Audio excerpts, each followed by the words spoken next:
it. So now another thing is the voice is going through this. It's not going through this for the light. So that's why we have this. Okay. Has to be here. Like this. Okay. Yeah.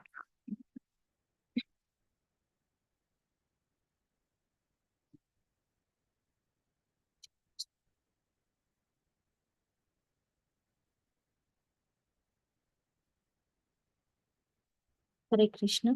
Sri Chaitanya Charitamrta, Madhya Lila, Chapter 2.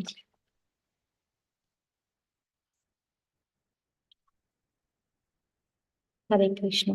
Sri Chaitanya Charitamrta, Madhya Lila, Chapter 2, Text 50. In this way, Lord Chaitanya used to revel in ecstasy day after day and exhibit these ecstasies before Swarupa and Ramananda Raya.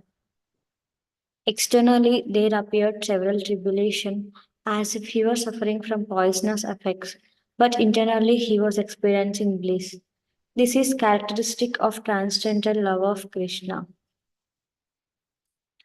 Text 51. If one tastes such love of Godhead, he can compare it to hot sugarcane.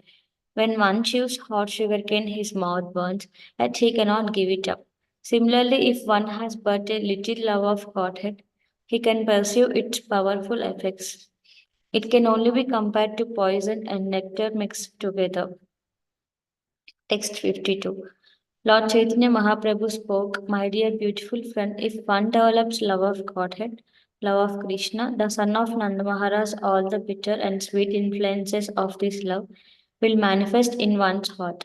Such love of Godhead acts in two ways. The poisonous effects of love of Godhead defeat the severe and fresh poison of the serpent. Yet there is simultaneously transcendental bliss, which pours down and defeats the pride of nectar and diminishes its value. In other words, love of Krishna is so powerful that if simultaneously defeats the poisonous effects of a snake as well as the happiness derived from pouring nectar on one's head. It is perceived as doubly effective, simultaneously poisonous and nectarian. Purport. This verse is spoken by Purnamasi to Nandimuki in the Vidagdha Madhava of Srila Rupa Goswami. Text 53. When Sri Chaitanya Mahaprabhu would see Jagannatha along with Balarama and Subhadra, he would immediately think that he had reached Kurukshetra, where all of them had come. He would think that his life was successful because he had seen the lotus eyed one, whom, if seen, pacifies the body, mind, and eyes. Text 54. Staying near the Garuda Stamba, the Lord would look upon Lord Jagannatha. What can be said about the strength of that love? On the ground beneath the column of the Garuda Stamba was a deep ditch, and that ditch was filled with the water of his tears. Purport. In front of the temple of Jagannatha is a column of which the statue of Garuda is situated. It is called the Garuda Stamba. At the base of that column is a ditch, and the ditch was filled with the tears of the Lord. Text 55. When coming from the Jagannath temple to return to his house, Sri Chaitanya Mahaprabhu used to sit on the ground and mark it with his nails. At such times, he would be greatly morose and would cry, alas, where is Vrindavan? Where is Krishna, the son of the king of the cowherdmen? Where is that person who plays the flute? Text 56. Sri Chaitanya Mahaprabhu used to lament by saying, where is Sri Krishna, whose form is curved in three places? Where is the sweet song of his flute, and where is the bank of the Yamuna? Where is the rasa dance? Where is the dancing, singing, and laughing? Where is my Lord Madan Mohana, the enchanter of Cupid? Text 57. In this way, various aesthetic emotions evolved, and the mind of Chaitanya Mahaprabhu filled with anxiety. He could not escape even for a moment. In this way, because of fierce feelings of separation, his patience began to totter and he began to recite various verses. Text 58. O my Lord, O Supreme Personality of Godhead, O friend of the helpless, you are the only ocean of mercy because I have not met you. My inauspicious days and nights have become unbearable. I do not know how I shall pass the time. Purport. This is a verse from the Krishna Karnamrita by Bilvamangal Thakura. Text 59. All these inauspicious days and nights are not passing, for I have not met you. It is difficult to know how to pass all this time, but you are the friend of the helpless and an ocean of mercy. Kindly give me your audience, for I am in a precarious position. Text 60. In this way, the Lord's restlessness was awakened by ascetic feelings, and his mind became agitated. No one could understand what course such ecstasy would take. Because Lord Chaitanya could not meet the Supreme Personality of Godhead Krishna, his mind burned. He began to ask Krishna about the means by which he could reach him. Text 61. O Krishna, O flute player, the sweetness of your early age is wonderful within these three walls. You know my unsteadiness, and I know yours. No one else knows about this. I want to see your beautiful, attractive face somewhere in a solitary place. But how can this be accomplished? But this is another quote from the Krishna Karnamrita of Bilvamangal Thakura. Text 62. My dear Krishna, only you and I know the strength of your beautiful features, and because of them, my unsteadiness. Now, this is my position. I do not know what to do or where to go. Where can I find you? I am asking you to give directions. Text 63. Because of the various kinds of ecstasy, contradictory states of mind occurred, and this resulted in a great fight between different types of ecstasy. Anxiety, impotence, humility, anger, and impatience were all like soldiers fighting, and the madness of love of Godhead was the cause. Purport. In the Bhakti Rasamrita Sindhu, it is stated that when similar ecstasies from separate causes meet, they are called Svarupa Sandhi. When opposing elements meet, whether they arise from a common cause or different causes, their conjunction is called Bhinna Rupa Sandhi, the meeting of contradictory ecstasies. The simultaneous joining of different ecstasies, fear and happiness, regret and happiness, is called meeting, that is Sandhi. The word Sabalya refers to different types of aesthetic symptoms combined together like pride, despondency, humility, remembrance, doubt, impatience caused by insult, fear, disappointment, patience, and eagerness. The friction that occurs when these combine is called sabalya. Similarly, when the desire to see the object is very prominent, or when one is unable to tolerate any delay in seeing the desired object, the incapability is called atsukya or eagerness. If such eagerness is present, one's mouth dries up and one becomes restless. One also becomes full of anxiety and hard breathing, and impatience are observed. Similarly, the lightness of heart caused by strong attachment and strong hesitation of the mind is called impotence. Failure of judgment, misuse of words, and obstinate activities devoid of anxiety are observed. Similarly, when one becomes too angry at the other party, offensive and abominable speech occurs, and this anger is called rosa. When one becomes impatient due to being scolded or insulted, the resultant state of mind is called amarsa.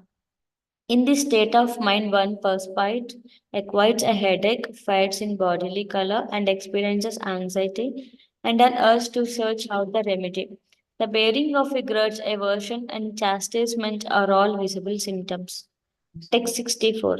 The body of the Lord was just like a field of sugarcane into which the mad elephants of ecstasy entered. There was a fight amongst the elephants, and in the process, the entire field of sugarcane was destroyed. Thus, transcendental madness was awakened in the body of the Lord, and he experienced despondency in mind and body.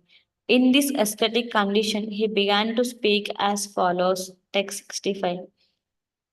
O my Lord, O dearest one, O only friend of the universe, O Krishna, O restlessness one, O only ocean of mercy, O my Lord, O my enjoyer, O beloved to my eyes, alas, when will you again be visible to me? Purport. This is text 40 of the Krishna Karnamrita. Text 66. The symptoms of madness served as an impetus for remembering Krishna. The mood of ecstasy evoked love, disdain, deformation by words, pride, honor, and indirect prayer. The Sri Krishna was sometimes blasphemed and sometimes honored. Purport. The word Unmada is explained in the Bhakti Rasamrita Sindhu as extreme joy, misfortune, and bewilderment in the heart due to separation. Symptoms of Unmada are laughing like a madman, dancing, singing, performing ineffectual activities, talking nonsense, running, shouting, and sometimes working in contradictory ways. The word pranaya is explained as when there is a possibility of receiving direct honor, but it is avoided, that love is called pranaya. Srila Rupa Goswami in his Ujjvala Nilamani explains the word mana. Thus, when the lover feels noble sweetness by exchanging hearty, loving words, but wishes to hide his feelings by crooked means, mana is experienced. Thus, text 67. In the attitude of Radharani, Sri Chaitanya Mahaprabhu addressed Krishna, my dear Lord, you are engaged in your pastimes and you utilize all the women in the universe according to your desire. You are so kind to me. Please divert your attention to me, for by fortune you have appeared before me. Text 68. My dear Lord, you attract all the women of the universe and you make adjustments for all of them when they appear. You are Lord Krishna and you can enchant everyone, but on the whole, you are nothing but a debauchee. Who can honor you? Text 69. My dear Krishna, your mind is always restless. You cannot remain in one place, but you are not at fault for this. You are actually the ocean of mercy, the friend of my heart. Therefore, I have no reason to be angry with you. Text 70. My dear Lord, you are the master and the life and soul of Vrindavan. Kindly arrange for the deliverance of Vrindavan. We have no leisure hours away from our many activities. Actually, you are my enjoyer. You have appeared just to give me happiness, and this is one of your expert activities. Purport. The word Vaidagya means that one is very expert, learned, humorous, cunning, beautiful, and skilled in manifesting caricatures. Text 71. Taking my words as defamation, Lord Krishna has left me. I know that he is gone, but kindly hear my prayers in praise. You are the satisfaction of my eyes, you are my wealth and my life. Alas, please give me your audience once again. Text 72. There was different transformations of the body of Lord Chaitanya Mahaprabhu, being stern, trembling, perspiring, fading away of color, weeping and choking of the voice. In this way, his whole body was pervaded by transcendental joy. As a result, sometimes Chaitanya Mahaprabhu would laugh, sometimes cry, sometimes dance, and sometimes sing. Sometimes he would get up and run here and there, and sometimes fall on the ground and lose consciousness. Purport. In the Bhakti Rasamrita Sindhu, 8 kinds of transcendental changes taking place in the body are described. Stamba being stunned refers to the mind's becoming transcendentally absorbed. In that state, the peaceful mind is placed on the life air and different bodily transformations are manifest. These symptoms are visible in the body of an advanced devotee. When life becomes almost inactive, it is called stunned. The emotions resulting from this condition are joy, fear, astonishment, moroseness, and anger. In this condition, the power of speech is lost and there is no movement in the hands and legs. Otherwise, being stunned is a mental condition. Many other symptoms are visible on the entire body in the beginning. These are very subtle, and but gradually they become very apparent. When one cannot speak naturally, one's active senses are arrested and the knowledge acquiring senses are rendered inoperative. Trembling of the body is mentioned in the Bhakti Rasamrita Sindhu as a result of a special kind of fear, anger, and joy. This is called vipattu or kampa. When the body begins to perspire because of joy, fear, and anger combined, this is called sveda. Vaivanya is described as a change in the bodily color. It is caused by a combination of moroseness, anger, and fear. When these emotions are experienced, the complexion turns pale and the body becomes lean and thin. Ashru is explained in the Bhakti Rasamrita Sindhu as a combination of joy, anger, and moroseness that causes water to flow from the eyes without effort. When there is joy and there are tears in the eyes, the temperature of the tears is cold, but when there is anger, the tears are hot. In both cases, the eyes are restless, the eyeballs are red, and there is itching. These are all symptoms of Ashru. When there is a combination of moroseness, astonishment, anger, joy, and fear, there is a choking in the voice.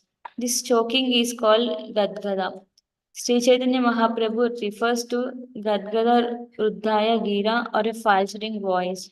In the Bhakti Rasamrita Sindhu, Pulaka is described as joy, encouragement, and fear. When these combine, the heads on the body stand on end, and this bodily state is called Pulaka.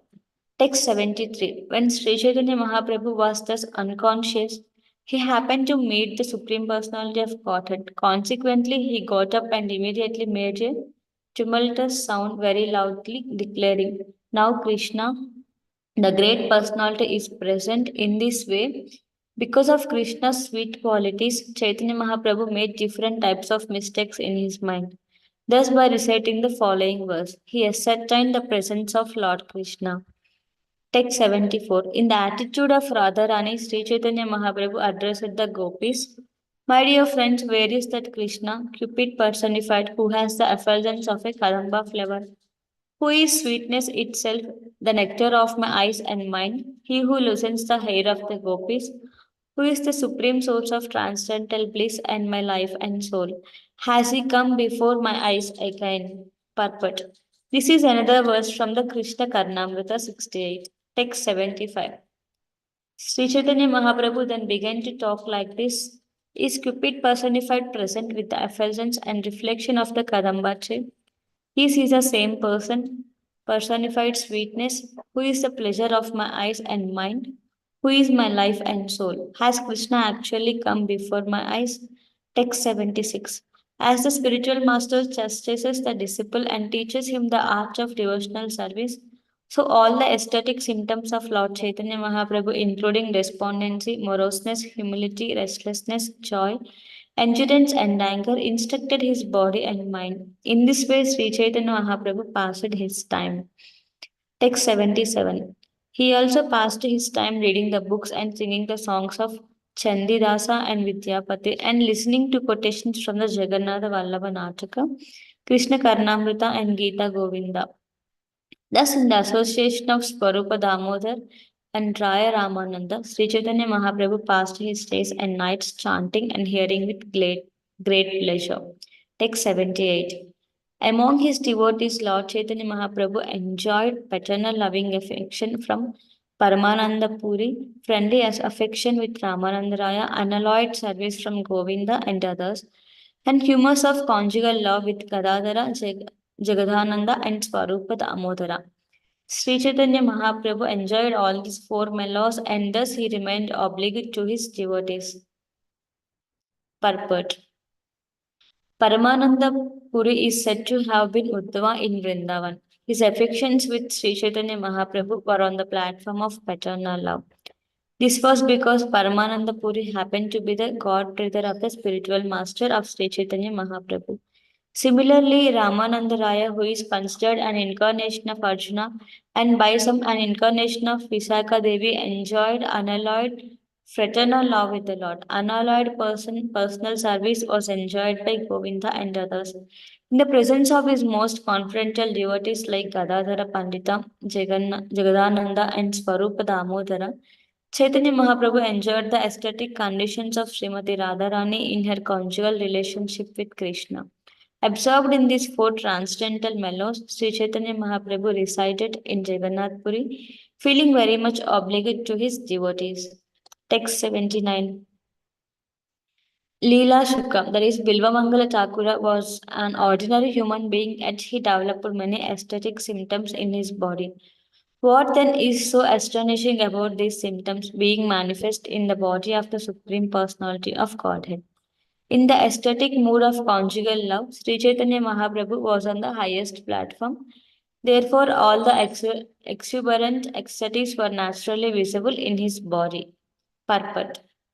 Leela Shuka is Bilvamangal Thakur Goswami. He was a South Indian, a Brahmana, and his former name was Silhana Mishra. When he was a householder, he became attracted to a prostitute named Chintamani, but eventually he took her advice and became renounced. Thus, he wrote a book called Santi Sataka, and later, by the mercy of Lord Krishna and the Vaishnavas, he became a great devotee. Thus, he became famous as Bilvamangal Thakur Goswami. On that elevated platform, he wrote a book named Krishna Karnamrita, which is very famous amongst Vaishnavas. Since he exhibited so much aesthetic symptoms, people used to call him Leela Sukha. Text 18. During his previous pastimes in Vrindavan, Lord Krishna desired to enjoy the three different types of ecstasy, but despite great endeavor, he could not taste them. Such ecstasies are the monopoly of Srimati Radharani. Therefore, in order to taste them, Sri Krishna accepted the position of Srimati Radharani in the form of Sri Chaitanya Mahaprabhu. Text 81. By personally tasting the mellows of love of Godhead, Chaitanya Mahaprabhu taught his direct disciples the process. Sri Chaitanya Mahaprabhu is a wealthy capitalist possessing the touchstone of love of God. Not considering whether one is a proper or improper recipient, he gives his treasure to anyone and everyone. Thus, he is the most munificent. Purport. Sri Chaitanya Mahaprabhu's capital is a touchstone of love of Godhead, and consequently, he is a great owner of the transcendental treasure. After making unlimited amounts of gold, the touchstone remains the same. Similarly, Sri Chaitanya Mahaprabhu, although distributing love of Godhead unlimitedly, still remained the supreme owner of this transcendental opulence. His devotees who learned it from him also had to distribute it munificently all over the world. This Krishna consciousness movement, following in the footsteps of Sri Chaitanya Mahaprabhu and his confidential devotees, is also trying to distribute love of Godhead all over the world through the chanting of the holy names of the Lord. Hare Krishna, Krishna Krishna, Hare Hare, Hare Rama, Rama Rama, Hare Hare. Text 82. No one, not even Lord Brahma, can ascertain or even taste a drop of this confidential ocean of ecstasy. But Sri Chaitanya Mahaprabhu, out of his causeless mercy, has distributed this love of Godhead all over the world. Thus, there cannot be any incarnation more munificent than Sri Chaitanya Mahaprabhu. There is no greater donor who can describe his transcendental qualities. Text 83. Such topics are not to be discussed freely because if there are, no one will understand them. Such are the wonderful pastimes of Sri Chaitanya Mahaprabhu. Onto one who is able to understand, Sri Chaitanya Mahaprabhu has shown mercy by giving him the association of the servant of his own servant. Purport. An ordinary person cannot understand the transcendental ecstasies in the mode of Srimati Radharani.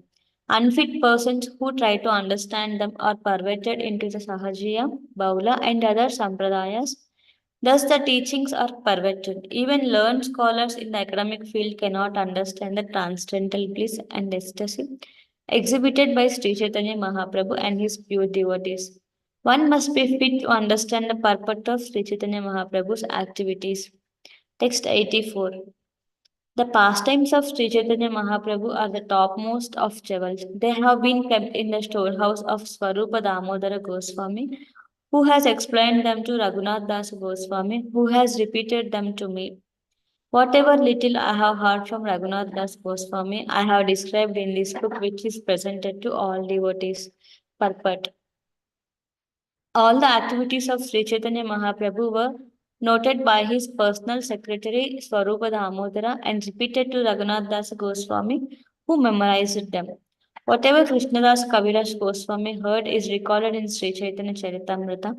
This is called the Parampara system. From Sri Chaitanya Mahaprabhu to Swarupa Damodara to Raghunath Das Goswami to Kaviraj Goswami.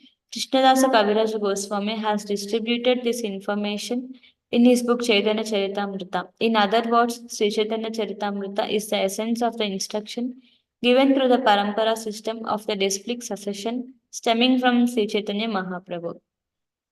Text 85. If one says that Sri Chaitanya Charitamrita is full of Sanskrit verses and therefore not understandable by a common man, I reply that what I have described as are the pastimes of Sri Chaitanya Mahaprabhu, and that for me to satisfy everyone is not possible. Purport. Srila Kaviraja Goswami and one who follows in his footsteps do not have to scatter to the public. Their business is simply to satisfy the previous acharyas and describe the pastimes of the Lord. One who is able to understand can release this exalted transcendental literature, who is actually not meant for ordinary persons like scholars and literary men. Generally, Sri Chaitanya Mahaprabhu's pastimes recorded in the Chaitanya Charitamrita are studied in universities and scholastic circles from a literary and historical point of view. But actually, Sri Chaitanya Charitamrita is not a subject matter for research workers or literary scholars. It is simply meant for those devotees who have dedicated their lives to the service of Sri Chaitanya Mahaprabhu. Text 86. In this Chaitanya Charitamrita, there is no contradictory conclusion, nor is anyone else's opinion accepted. I have written this book to describe the simple substance as I have heard it from superiors. If I become involved in someone's likes and dislikes, I cannot possibly write the simple truth. Purport. The simplest thing for human beings is to follow their predecessors. Judgment according to mundane senses is not a very easy process. Whatever is awakened by attachment to one's predecessor is the way of devotional service as indicated by Sri Chaitanya Mahaprabhu. The author says, however, that he cannot consider the opinions of those who become attracted or repelled by such things because one cannot write impartially in that way. In other words, the author is stating that he did not inject personal opinion in the Chaitanya Charitamrita. He has simply described his spontaneous understanding from superiors. If he had been carried away by someone's likes and dislikes, he could not have written of such a sublime subject matter in such an easy way. The actual facts are understandable to real devotees. When these facts are recorded, they are very congenial to the devotees, but one who is not a devotee cannot understand. Such is a subject matter for realization. Mundane scholarship and its concomitant attachments and detachments cannot arouse spontaneous love of Godhead. Such love cannot be described by a mundane scholar. Text 87. If one does not understand in the beginning but continues to hear again and again the wonderful effects of Lord Chaitanya's pastimes, will bring love for Krishna. Gradually, one will come to understand the loving effect between Krishna and the gopis and other associates of Vrindavan. Everyone is advised to continue to hear over and over again in order to greatly benefit. Text 88. In reply to those critics who say that Sri Chaitanya Charitamrita is full of Sanskrit verses, it can be said that Srimad Bhagavatam is also full of Sanskrit verses, as are the commentaries on Srimad Bhagavatam. Nonetheless, Srimad Bhagavatam can be understood by everyone as well as by advanced devotees who study the Sanskrit commentaries. Why then will people not understand the Chaitanya Charitamrita? There are only a few Sanskrit verses, and these have been explained in the Bengali vernacular. What is the difficulty in understanding? Text 89. I have already given a synopsis of all the facts and figures of Lord Sri Chaitanya Mahaprabhu's last pastimes, and I have a desire to describe them elaborately. If I remain longer and am fortunate enough to receive the mercy of Lord Sri Chaitanya Mahaprabhu, I shall try to describe them again more elaborately. Text 90. I have now become too old and disturbed by invalidity. While I write, my hands tremble. I cannot remember anything, nor can I see or hear properly. Still, I write, and this is a great wonder. Text 91. In this chapter, I have to some extent described the essence of the pastimes of Lord Chaitanya at the end. If I die in the meantime and cannot describe them in detail, at least the devotees will have this transcendental treasure. Text 92. In this chapter, I have briefly described the Antya lila. Whatever I have not described, I shall describe extensively in the future. If by Sri Chaitanya Mahaprabhu's mercy I live for so many days that I can fulfill my desires, I will give full consideration to those pastimes. Text 93. I worship here with the lotus feet of all kinds of devotees, both advanced and neophyte. I request all of them to be satisfied with me. I am faultless because I have written herein whatever I have understood from Swarupa Damodara Goswami and Rupa and Raghunath Dasa Goswamis. I have neither added to nor subtracted from their version. Purport. According to Srila Bhaktisiddhanta Saraswati Thakur, there are three kinds of devotees known as Bhajana Vishna, experts in devotional service, Bhajana Sila, devotees engaged in devotional service, and Krishna named Dikshita Krishna, Krishna Nama Kari, initiated devotees engaged in chanting. The author of Sri Chaitanya Charitamrta begs the mercy of all these devotees and asks them to be pleased with him. He says, let the neophyte devotees, the devotees who are very expert in arguing, though they have no sense of advanced devotional service, who think themselves very advanced because they imitate some Smarta Brahmana. Let such devotees not be displeased with me. Thinking that I have committed errors in this regard, I beg their pardon with great humility. But I am submitting that I personally have no desire to add or subtract anything. I have only written what I have heard in the district succession. Because I am dedicated to the lotus feet of previous acharyas like Swarupa Damodara, Raghunath Das Goswami, and Rupa Goswami. I have only written what I have learned from them. Text 94. According to the Parampara system, I wish to take the dust from the lotus feet of Sri Chaitanya Mahaprabhu, Nityananda Prabhu, Advaita Prabhu, and all the associates of Sri Chaitanya Mahaprabhu, like Swarupa Damodara, Rupa Goswami, Sanatana Goswami, and Raghunath Das Goswami. I wish to take the dust of their lotus feet upon my head. In this way, I wish to be blessed with their mercy. Text 95. Receiving orders from the above authorities and the Vaishnavas of Vrindavan, especially from Haridasa, the priests of Govindaji, I, Krishnadas Kaviraj Goswami, have tried to describe one small particle of one drop of one wave of the ocean of the pastimes of Sri Chaitanya Mahaprabhu. Purport. Thus end the Bhaktivedanta purports to Sri Chaitanya Charitamrta Madhya lila, second chapter, describing the ecstatic manifestations of Lord Chaitanya Mahaprabhu.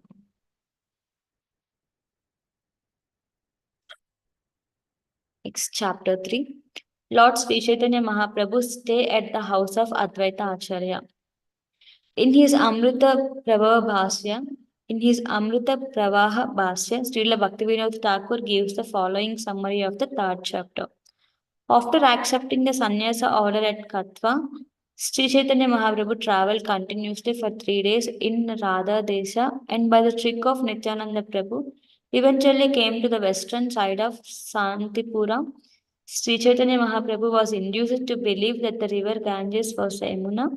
When he was worshipping the sacred river, Advaita Prabhu arrived in a boat. Advaita Prabhu asked him to take his bath in the Ganges and took him to his Advaita's house. There all the Navadvipa devotees along with Mother Sachi Devi came to see Sri Chaitanya Mahaprabhu. This house was located at Santipura. Mother Sachi Devi cooked for Sri Chaitanya Mahaprabhu and Nityananda Prabhu, and at that time there were many joking exchanges between Advaita Prabhu and Nityananda Prabhu. In the evening, there was a mass Sankirtana at the house of Advaita Prabhu, and Mother Sachi Devi gave Sri Chaitanya Mahaprabhu permission to leave. She requested him to make Jagannath Puri Neelachala his headquarters. Sri Chaitanya Mahaprabhu granted his mother's request and, followed by Nityananda, Mukunda, Jagadananda, and Damodara, left Santipura. Bidding farewell to Mother Sachi Devi, they all proceeded towards Jagannath Puri, following the path of Chhatrabhoga. Text 1. After accepting the sannyasa order of life, Lord Chaitanya Mahaprabhu, out of intense love for Krishna, wanted to go to Vrindavan, but apparently by mistake, he wandered in the Radha Desha. Later, he arrived at Santipura and enjoyed himself there with his devotees. I offer my respectful obeisances to Sri Chaitanya Mahaprabhu. Text 2. All glories to Sri Chaitanya Mahaprabhu, all glories to Nityananda, all glories to Advaita Prabhu, and all glories to all the devotees of Lord Chaitanya headed by Srivasa. Text 3. At the end of his 24th year in the month of Magha, Sri Chaitanya Mahaprabhu accepted the sannyasa order during the waxing period of the moon. Text 4. After accepting the sannyasa order, Chaitanya Mahaprabhu, out of intense love for Krishna, started for Vrindavan. However, he mistakenly wandered about in a trance continuously for 3 days in the tract of land known as Radhadesa. Purport. The word Radhadesa comes from the word Rashtra or state. From Rashtra, the corrupted word Radha has came. The part of Bengal on the western side of the Ganges is known as Radhadesa. Another name is Poundodesa or Pendodesa. The word Pendo is a corrupted form of the word Poundra.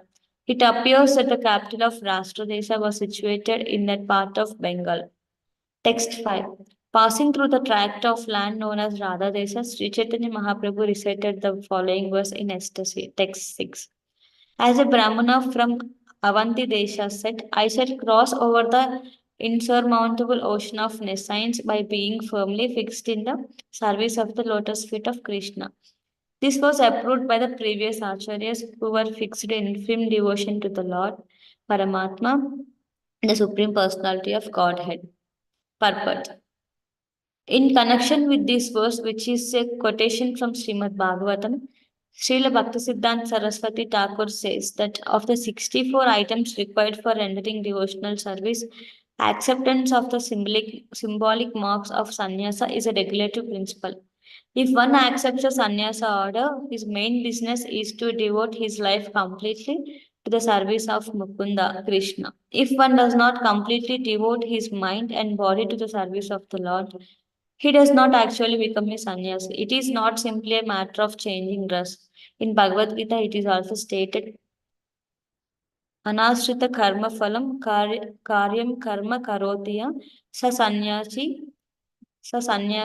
cha yogi cha. One who works devotedly for the satisfaction of Krishna is sannyasi. The dress is not sannyasa, but the attitude of service to Krishna is. The word Paramatma The word Paratmanishta means being a devotee of Lord Krishna. Paratma, the Supreme Person, is Krishna. Ishvaraha, Parama Krishna, Sachidananda Vigraha. Those who are completely dedicated to the lotus feet of Krishna in service are actually sannyasis. As a matter of formality, the devotee accepts the sannyasa dress as previous acharyas did. He also accepts the three dandas. Later, Vishnu Swami considered that accepting the dress of a Tridandi was Paratmanishta. Therefore, sincere devotees add another danda, the Jiva danda, to the three existing dandas. The Vaishnava sannyasi is known as a Tridandi sannyasi. The Mayavadi sannyasi accepts only one danda, not understanding the meaning of Tridanda. Later, many persons in the community of Shiva Swami gave up the Atmanishta devotional service of the Lord and followed the path of Sankaracharya. Instead of accepting 108 names, those in the Shivaswami Sampradaya follow the path of Shankaracharya and accept the 10 names of sannyasa. Although Sri Chaitanya Mahaprabhu accepted the 10 then existing order of sannyasa, namely Ekadanda, he still recited a verse from Srimad Bhagavatam about the Tridanda sannyasa accepted by the Brahmana of Avantipura. Indirectly, he declared that within that Ekadanda, one danda, four dandas existed as one. Accepting Ekadanda sannyasa without Paratma Ishta, devotional service to Lord Krishna, is not acceptable to Sri Chaitanya Mahaprabhu. In addition, according to the exact regulative principles, one should add the Jivadanda to the Tridanda. These four dandas bound together as one are symbolic of unalloyed devotional service to the Lord. Because the Ekadandi sannyasis of the Mayavada school are not devoted to the service of Krishna.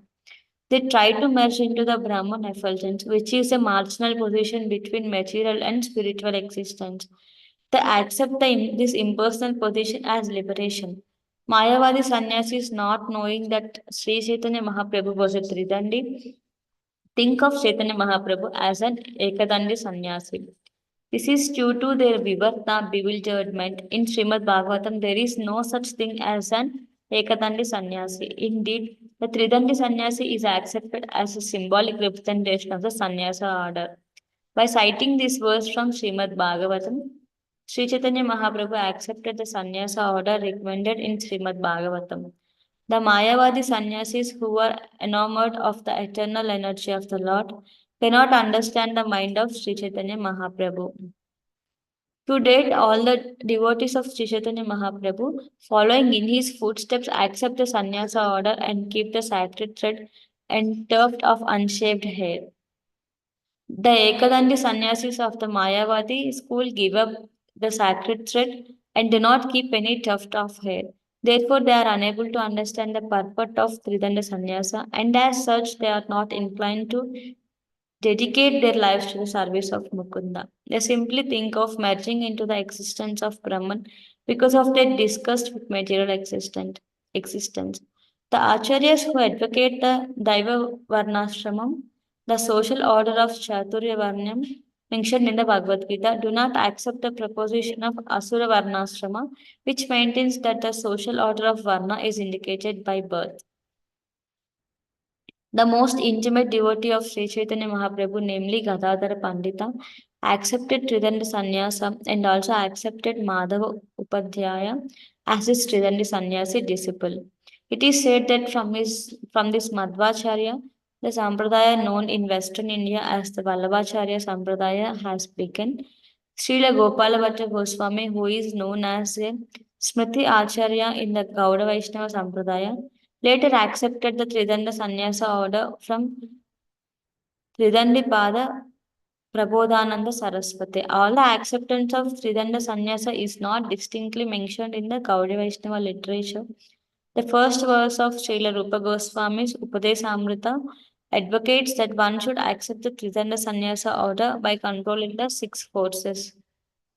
One who can control the forces of speech, mind, anger, belly, tongue, and genitals is known as a Goswami and is competent to accept disciples all over the world. The followers of Sri Chaitanya Mahaprabhu never accepted the Mayavada order of sannyasa, and for this they cannot be blamed. Sri Chaitanya Mahaprabhu accepted Sridhara Swami, who was a Tridandi sannyasi, but the Mayavadi sannyasis, not understanding Sridhara Swami, sometimes think that Sridhara Swami belonged to the Mayavada Ekadanda sannyasa community. Actually, this was not the case. Text 7. Sri Chaitanya Mahaprabhu approved the purport of this verse on account of the determination of the mendicant devotee to engage in the service of Lord Mukunda. He gave his approval of this verse, indicating that it was very good. Text 8. The real purpose of accepting sannyasa is to dedicate oneself to the service of Mukunda. By serving Mukunda, one can actually be liberated from the bondage of material existence. Purport. In this connection, Srila Bhaktivinoda Thakur says that Sri Chaitanya Mahaprabhu accepted the sannyasa order and recommended the determination of the Avantipura Bhikshu to engage in the service of Mukunda. He accepted the Brahmana's version due to his determination to serve Mukunda. The sannyasi dress is actually an attraction for material formality. Sri Chaitanya Mahaprabhu did not like such formality, but he wanted the essence of it, service to Mukunda. Such determination in any condition is Paratmanishta, that is required. The conclusion is that the sannyasa order depends not on the dress but the determination to serve Mukunda. Text 9. After accepting the sannyasa order, Sri Chaitanya Mahaprabhu decided to go to Vrindavan and engage himself wholly and solely in the service of Mukunda in a solitary place. Text 10.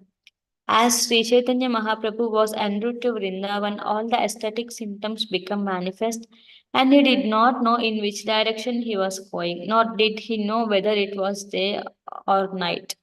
Text 11. When Sri Chaitanya Mahaprabhu went toward Vrindavan, Nityananda Prabhu, Chandrasekhara, and Prabhu Mukunda followed him. Text 12.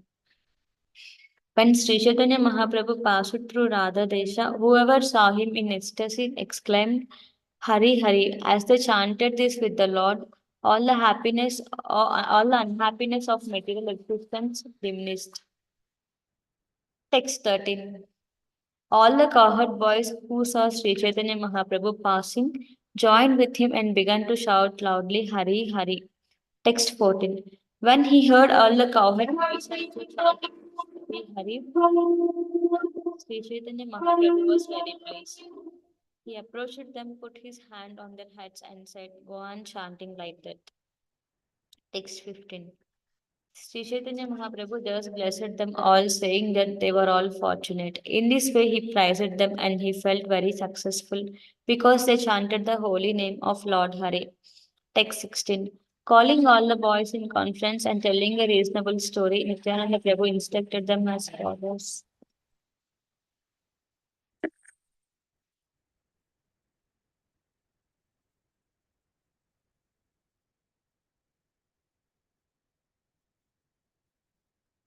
Text 17. If Sri Chaitanya Mahaprabhu asks you about the path to Vrindavan, please show him the path on the bank of the Ganges instead. Text 18 to 19. When the cowherd boys were questioned by Lord Chaitanya Mahaprabhu about the path to Vrindavan, the boys showed him the path on the bank of the Ganges, and the Lord went that way in ecstasy. Text 20. As the Lord proceeded along the banks of the Ganges, Sri Nityananda Prabhu requested Acharya Ratna Chandrasekhar Acharya to go immediately to the house of Advaita Acharya. Text 21. Sri Nityananda Goswami told him, I shall take Sri Chaitanya Mahaprabhu to the bank of the Ganges at Santipura, and Advaita Acharya should carefully stay there on shore with a boat. Text 22. After that, Nityananda Prabhu continued, I shall go to Advaita Acharya's house, and you should go to Navadvipa and return with Mother Sachi and all the other devotees. Text 23. After sending Acharya Ratna to the house of Advaita Acharya, Sri Nityananda Prabhu went before Lord Chaitanya Mahaprabhu and gave notice of his coming.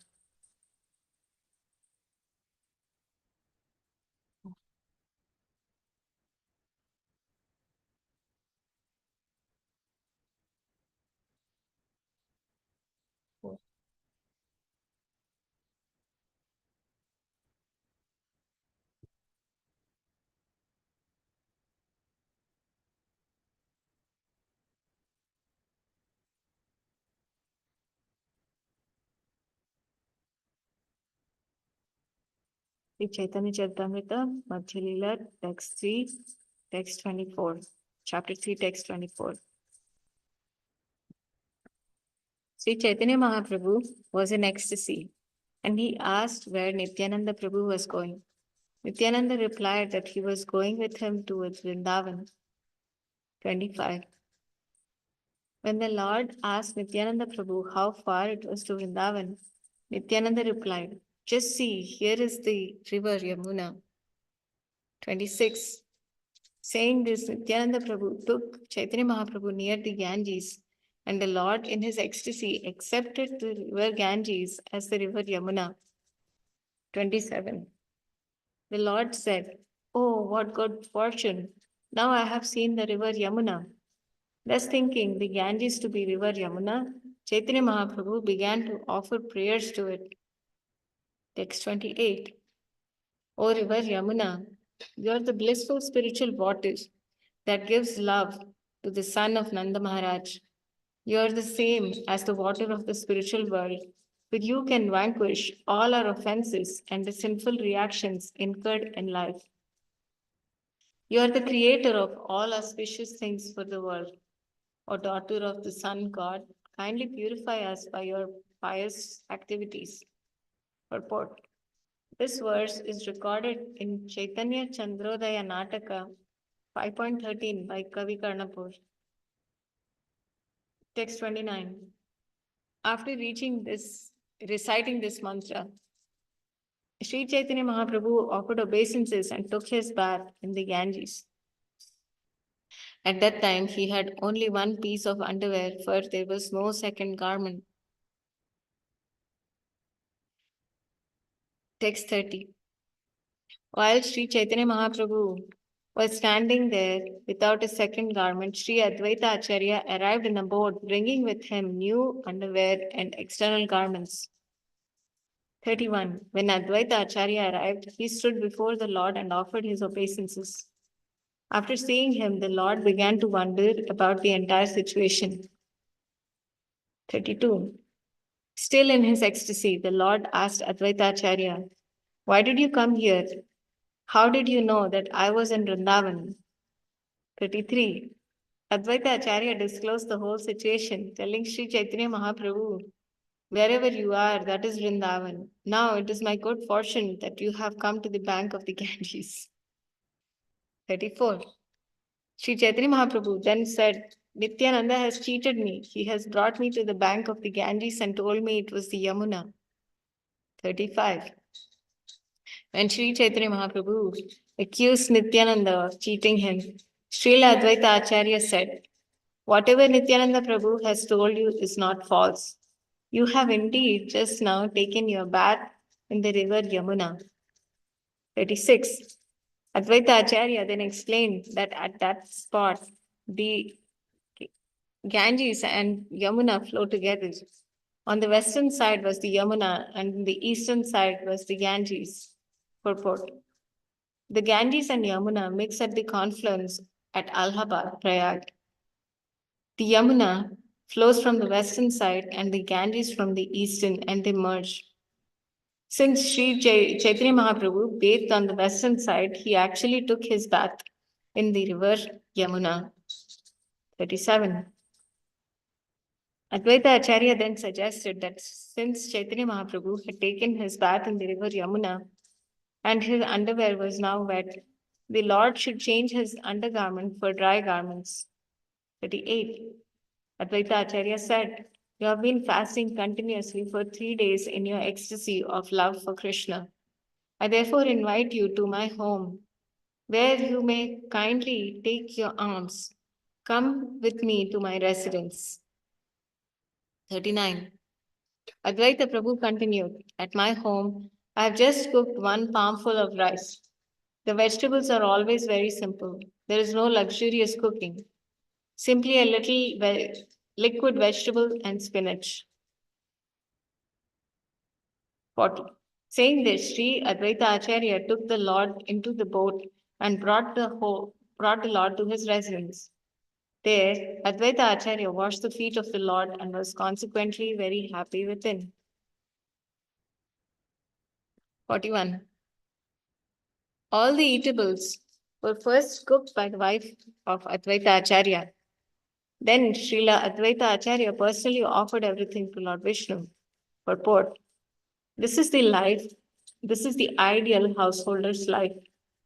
The husband and wife live together, and the husband works very hard to secure paraphernalia for worshipping Lord Vishnu. The wife at home cooks a variety of foods for Lord Vishnu, and the husband offers it to the deity. After that, Arati is performed and the prasadam is distributed amongst family members and guests. According to the Vedic principles, there must always be a guest in a householder's house. In my childhood, I have actually seen my father receive not less than 4 guests every day. And in those days, my father's income was not very great. Nonetheless, there was no difficulty in offering prasadam to at least 4 guests every day. According to Vedic principle, a householder before taking lunch should go outside and shout very loudly to see if there is anyone without food. In this way, he invites people to take prasadam. If someone comes, the householder offers him prasadam, and if there is not much left, he should offer his own portion to the guest. If no one responds to his call, the householder can accept his own lunch. That's how the householder's life is also a kind of austerity. Because of this, the householder's life is called Grihastha Ashram. Although a person may live with his wife and children happily in Krishna consciousness, he also observes the regulative principles followed in any temple. If there is no Krishna consciousness, the householder's abode is called a Griha Medi's house. Householders in Krishna consciousness are actually Grihasthas, that is, those living in the ashram with their families and children. Sri Advaita Prabhu was an ideal Grihastha, and his house was the ideal Grihastha ashram. 42. All the prepared food was divided into 3 equal parts. One part was arranged on a metal plate for offering to Lord Krishna. Purport. The word Badiyala means increase, is very significant in this verse. It is a sophisticated word used by the Grihasthas in Bengal. Whenever food is prepared and we take away a portion, the food is actually decreased. But here is the system to say bodhilo or increased. If food is prepared for Krishna and offered to him, and the Vaishnavas, the stock is increased, never decreased. 43. Of the three divisions, one was arranged on a metal plate, the other two were arranged on plantain leaves.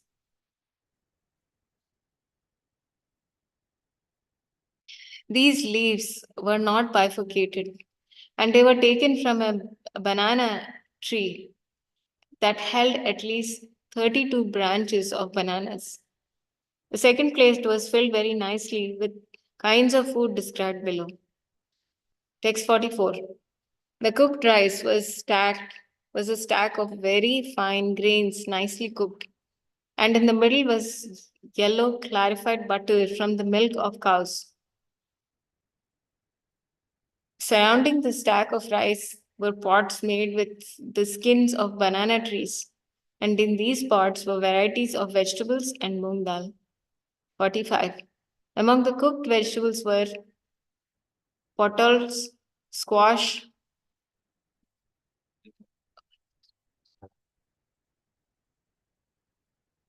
manakachu, and a salad made with pieces of ginger and various types of spinach. 46. There was shukta, bitter melon mixed with all kinds of vegetables, defying the taste of nectar. There were 5 types of bitter and pungent shuktas. 47. Among other vegetables were newly grown leaves of nimba trees fried with eggplant. The fruit known as potol was fried with kulabadi, a kind of dal preparation first mashed and then dried in the sun. There was also a preparation known as kusamandala manchaki. Purport. We request our editors of cooks to add all these nice preparations described by the experienced author Srila Kaviraj Goswami. 48. The preparations were made with coconut pulp mixed with yogurt, and rock candy was very sweet. There was a curry made of banana flowers and squash boiled in milk, all in great quantity.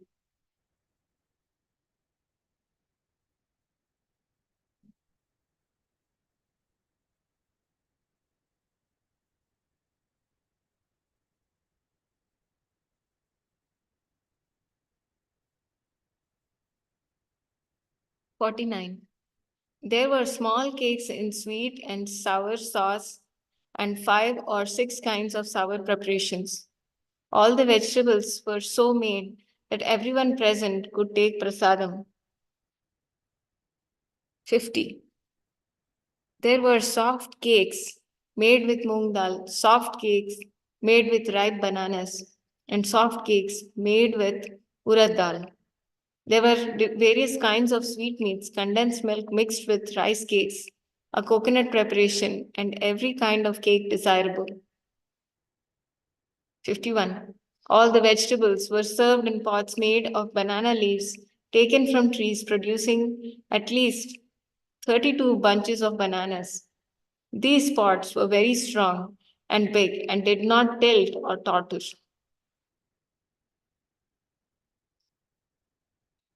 52. All around the 3 eating places were 100 pots filled with various kinds of vegetables. 53. Along with various vegetables were sweet rice mixed with ghee. This was kept in new earthen pots. Earthen pots filled with highly condensed milk were placed in 3 places. 54. Besides the other preparations, there was chipped rice made with milk and mixed with bananas, and also white squash boiled in milk. Indeed, it is not possible to describe all the preparations that were made. 55. In 2 places, there were earthen pots filled with another preparation made with yogurt, sandesh, a sweetmeat made with curd and banana. I am unable to describe it all. 56. Under the stack of boiled rice and all the vegetables were flowers on the tulsi trees. There were also pots filled with scented rose water. 57. There were 3 sitting places where soft cloths were placed. Thus, Lord Krishna was offered all the food, and the Lord took it very pleasantly. 58.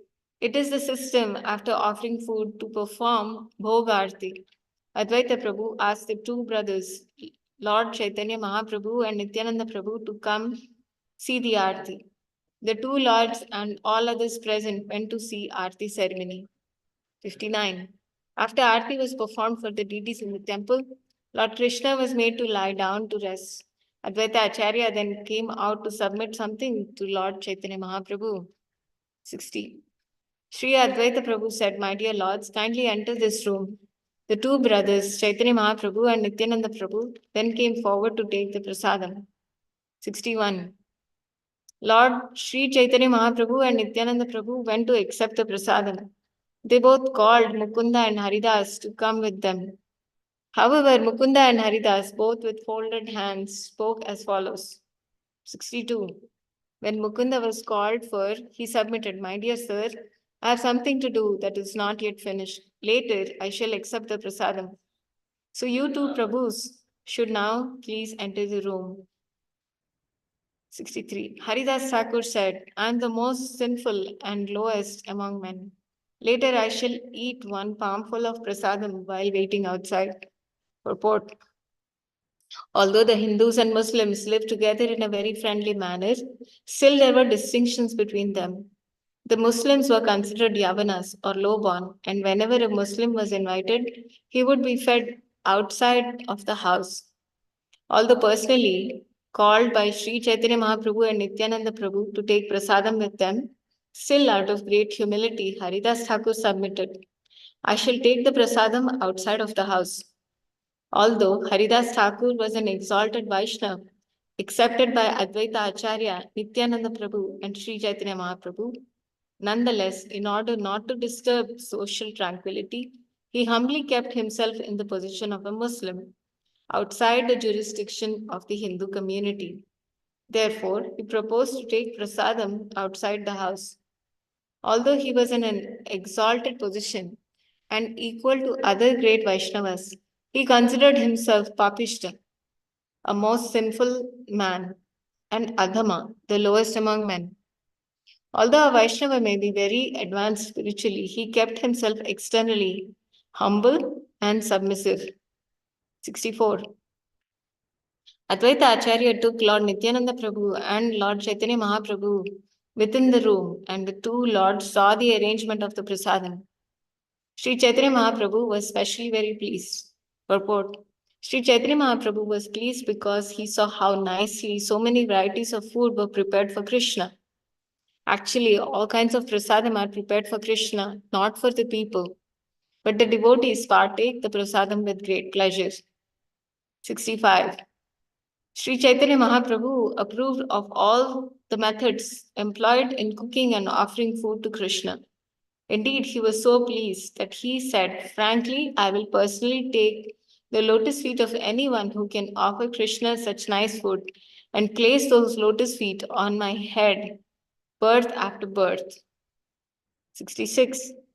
When Sri Chaitanya Mahaprabhu entered the room, he saw 3 divisions of food, and he knew that all of these were meant for Krishna. However, he did not understand the intentions of Advaita Acharya. Purport. Srila Bhaktisiddhanta Saraswati Thakur states that one of these servings was offered in a metal dish, was meant for Krishna, whereas the other 2 were placed on big banana leaves. The offering on the metal plate was personally offered by Advaita Acharya to Krishna. The other 2 servings on banana leaves were to be accepted by Sri Chaitanya Mahaprabhu and Lord Nityananda. That was Advaita Acharya's intention. But he did not disclose this to Sri Chaitanya Mahaprabhu. Thus, when Sri Chaitanya Mahaprabhu saw the food offered in 3 places, he thought that all of it was meant for Krishna. 67. Sri Chaitanya Mahaprabhu said, "Let us sit down in these three places and we shall take prasadam." However, Advaita Acharya said, "I shall distribute the prasadam." 68. Sri Chaitanya Mahaprabhu thought that all 3 servings were meant for distribution.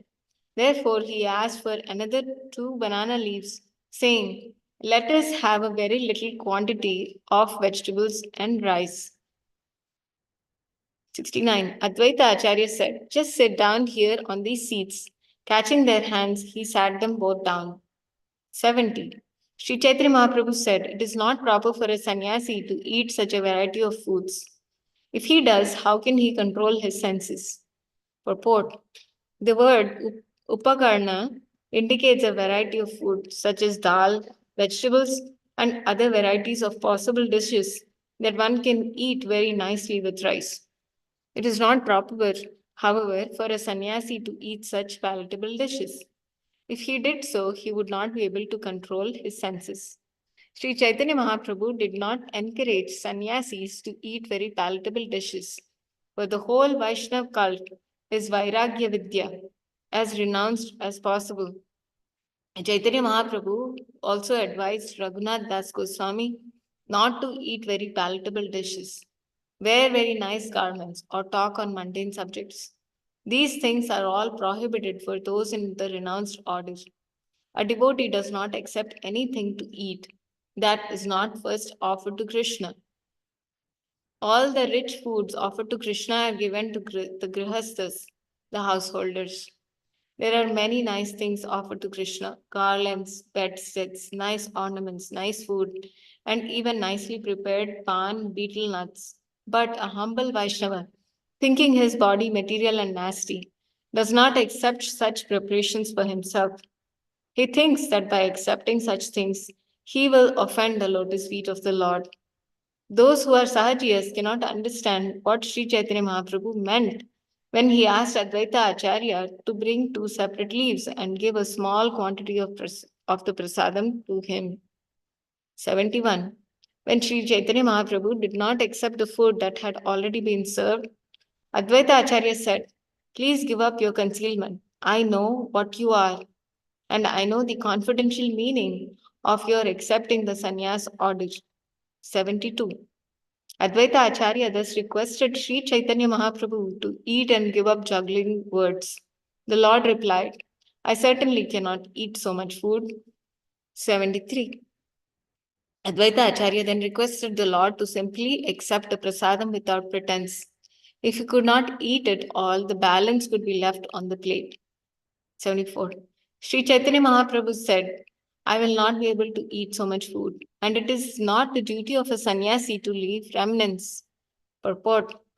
According to Srimad Bhagavatam 11.18.19, Bahir Jalashayam Gatam Gatva Tato Pasyaprishya Vagyatah Vibhajya Pavitam Shesham Bhunjitashesham Arhatam. Whatever edibles a sannyasi gets from a householder's house, he should take outside near some lake or river, and after offering the food to Vishnu, Brahma and the sun, 3 divisions, he should eat the entire offering and not leave anything for others to eat. 75. In this connection, Advaita Acharya referred to Sri Chaitanya Mahaprabhu's eating at Jagannath Puri. Lord Jagannath and Sri Chaitanya Mahaprabhu are identical. Advaita Acharya pointed out that at Jagannath Puri, Chaitanya Mahaprabhu ate 54 times a day, and each time he ate many hundreds of pots of food. 76. Sri Advaita Acharya said the amount of food that 3 people can eat does not constitute even a morsel for you. In proportion to that, these edibles are not even 5 morsels of food for you. Advaita Acharya continued, "By my good fortune, you have come to my home. Please do not juggle words. Just begin eating and do not talk." Upon saying this, Advaita Acharya supplied water to the 2 lords so that they could wash their hands. The two lords then sat down and smiling began to eat the prasadam. 79. Nityananda Prabhu said, I have undergone fasting for 3 days continuously. Today, I had hoped to break my fast. Although Sri Chaitanya Mahaprabhu was thinking that the quantity of food was enormous, Nityananda Prabhu, on the contrary, thought it was not even a morsel. He had been fasting for 3 days and had greatly hoped to break fast on that day. Indeed, he said, although I am invited to eat by Advaita Acharya, today also is a fast. So small a quantity of food will not fill even half my belly. Advaita Acharya replied, Sir, you are a mendicant traveling on pilgrimage. Sometimes you eat fruits and roots, and sometimes you simply go on fasting. I am a poor Brahmana, and you have come to my home. Please be satisfied with whatever little food you have received and give up your greedy mentality. Lord Nityananda Prabhu replied, Whatever I may be, you have invited me, therefore you must supply as much as I want to eat. His divine grace, Advaita Acharya, after hearing the statement of Nityananda Prabhu, took the opportunity presented by the joking words and spoke to him as follows. Advaita Acharya said, You are a reject, Paramahamsa, and you have accepted the renounced order of life just to fill up your belly. I can understand that your business is to give trouble to the Brahmanas. Purport. There is always a difference of opinion between Smartha Brahmana and Vaishnava Goswami. There are even Smartha opinions and Vaishnava Goswami opinions available in astrological and astronomical calculations. By calling Nityananda Prabhu a Bhrashta Avaduta, a rejected Paramahamsa, Advaita Prabhu, in a sense, accepted Nityananda Prabhu as a Paramahamsa. In other words, Nityananda Prabhu had nothing to do with the rules governing Smartha Brahmanas. Thus, under the pretense of condemning him, Advaita Acharya was actually praising him. In the Avaduta stage, the Paramahamsa stage, which is the supermost stage, one may appear to be a Vishayi on the platform of sense gratification. But in actuality, he has nothing to do with sense gratification. At that stage, a person sometimes accepts the symbols and the dress of a sannyasi and sometimes does not. Sometimes he dresses like a householder. We should know, however, that these are all joking words between Advaita Acharya and Nityananda Prabhu. They are not to be taken as insults. In Khadadaha, sometimes people misunderstood Nityananda Prabhu to belong to the Shakta Sampradaya, whose philosophy is Anta Shakti Pahis Shaiva Shabhyam Vaishnavo Mataha. According to the Shakta Sampradaya, a person called Kaulavaduta thinks materially while externally appearing to be a great devotee of Lord Shiva. When such a person is in the assembly of Vaishnavas, he appears like a Vaishnava. Actually, Nityananda Prabhu did not belong to such a community. Nityananda Prabhu was always a brahmachari of a sannyasi of the Vaidiki order. Actually, he was a Paramahamsa. Sometimes he is accepted to be a disciple of Lakshmipati Tirtha. If he is so accepted, Nityananda Prabhu belonged to the Madhya Sampradaya. He did not belong to the Tantric Sampradaya of Bengal. 86. Advaita Acharya accused Nityananda Prabhu saying, You can eat 10 to 20 manas of rice. I'm a poor Brahmana. How shall I get so much rice? Purport. A mana is a measurement containing about 40 kilos. Translation. Text 87. Translation. Whatever you have, though it be a palmful of rice, please eat it and get up. Do not show your madness and strew the remnants of food here and there. 88. In this way, Nityananda Prabhu and Lord Chaitanya Mahaprabhu ate and talked with Advaita Acharya jokingly. After half of each vegetable preparation given to him, Sri Chaitanya Mahaprabhu abandoned it and went on to the next. As soon as half of the vegetable in the pot was finished, Advaita Acharya filled it up again. In this way, as the Lord finished half of a preparation, Advaita Acharya again and again filled it up. After filling a pot with vegetables, Advaita Acharya requested them to eat more, and Chaitanya Mahaprabhu said, "How much can I go on eating?" 91. Advaita Acharya said, "Please do not give up whatever I have already given you. Now, whatever I am giving you, you may eat half and leave half." In this way, by submitting various humble requests, Advaita Acharya made Sri Chaitanya Mahaprabhu and Lord Nityananda eat. Thus, Chaitanya Mahaprabhu fulfilled all the desires of Advaita Acharya. Again, Nityananda Prabhu jokingly said, "My belly is not yet filled up. Please take away your food. I have not taken the least of it." After saying this, Nityananda Prabhu took a handful of rice and threw it on the floor in front of him, as if he were angry. When 4 pieces of the thrown rice touched his body, Advaita Acharya began to dance in various ways with the rice still stuck to his body. When the rice thrown by Nityananda Prabhu touched his body, Advaita Acharya thought himself purified by the touch of remnants thrown by Paramahamsa Nityananda. Therefore, he began dancing. Purport: the word Avaduta refers to one above all rules and regulations. Sometimes not observing all the rules and regulations of a sannyasi, Nityananda Prabhu exhibited the behavior of a mad Avaduta. He threw the remnants of food on the ground, and some of the remnants touched the body of Advaita Acharya. Advaita Acharya accepted this happily because he presented himself as a member of the community of Smartha Brahmanas. By touching the remnants of food thrown by Nityananda Prabhu, Advaita Acharya immediately felt himself purified of all Smartha contamination. The remnants of food left by a pure Vaishnava are called Prasadam. This is completely spiritual and is identical with Lord Vishnu. Such remnants are not ordinary.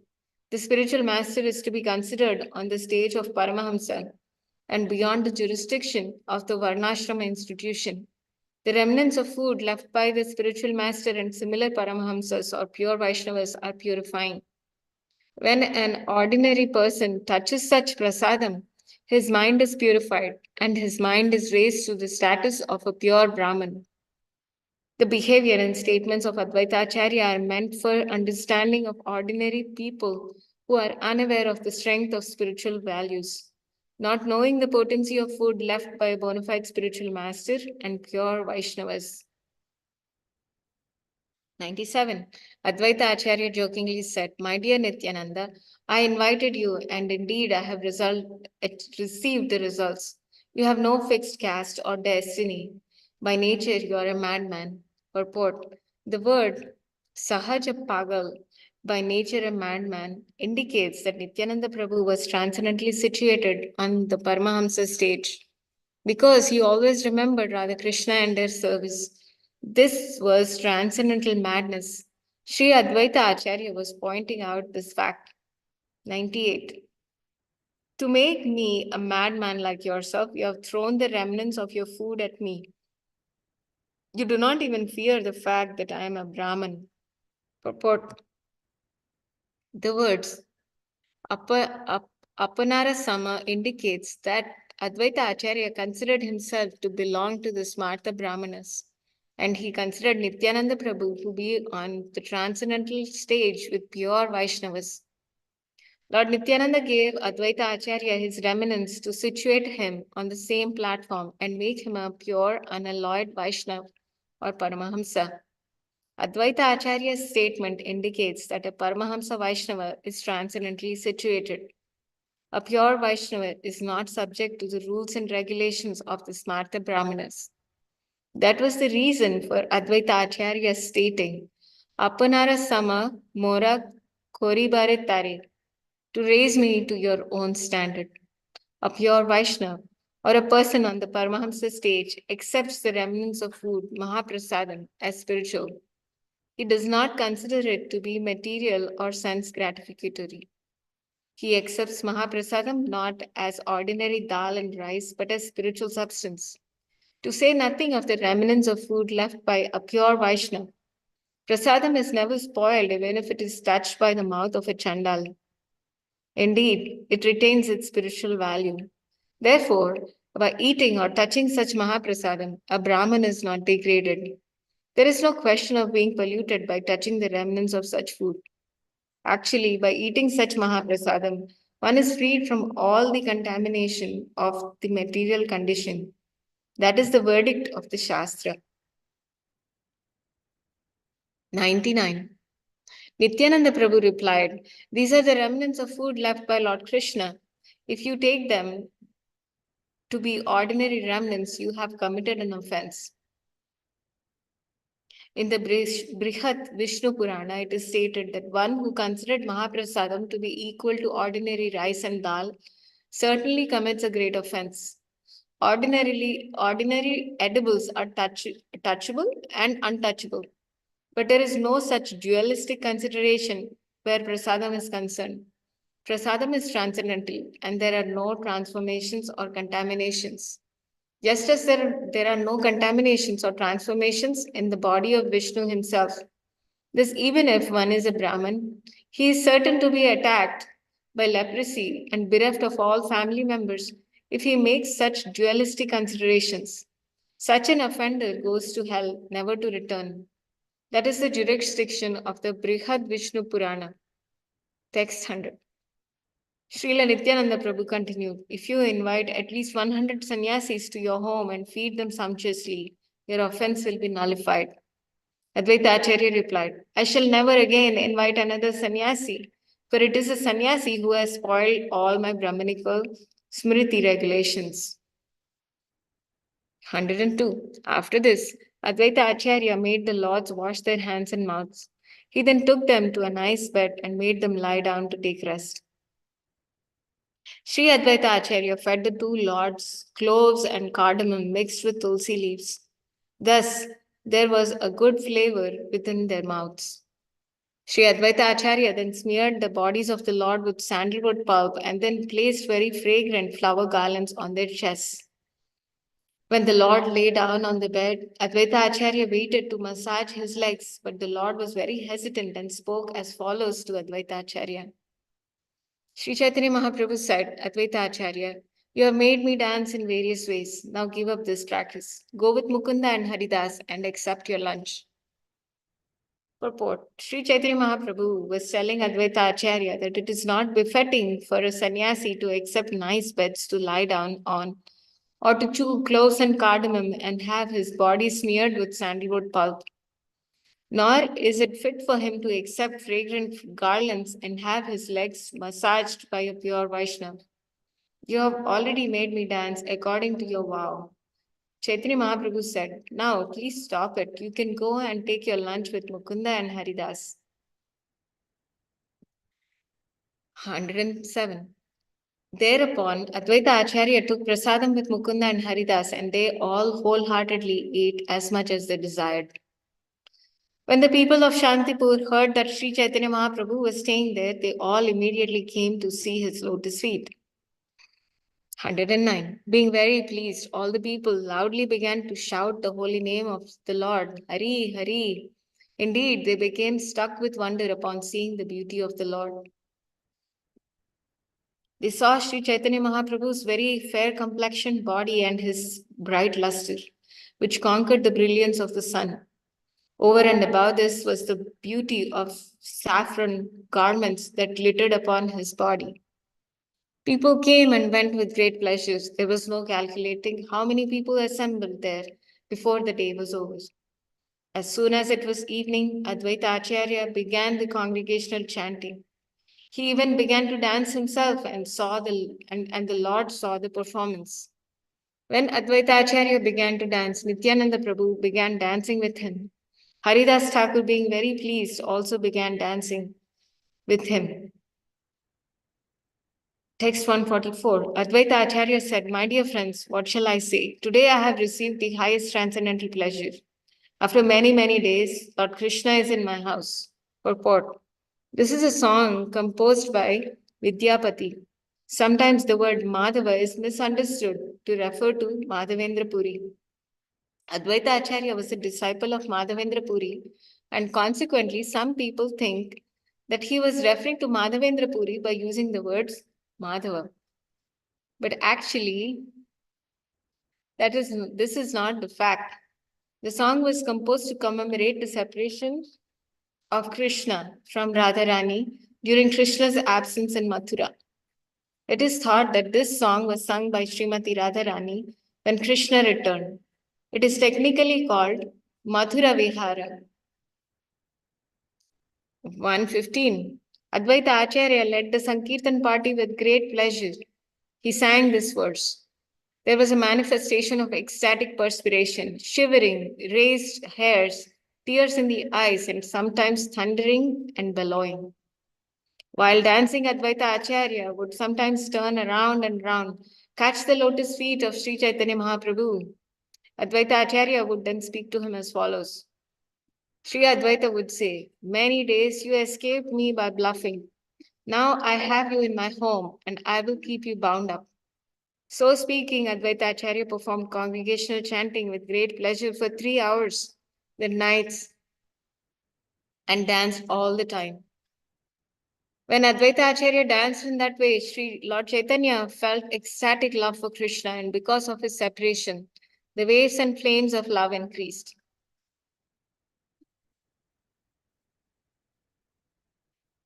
Being agitated by the ecstasy, Sri Chaitanya Mahaprabhu suddenly fell to the ground. Seeing this, Advaita Acharya stopped dancing.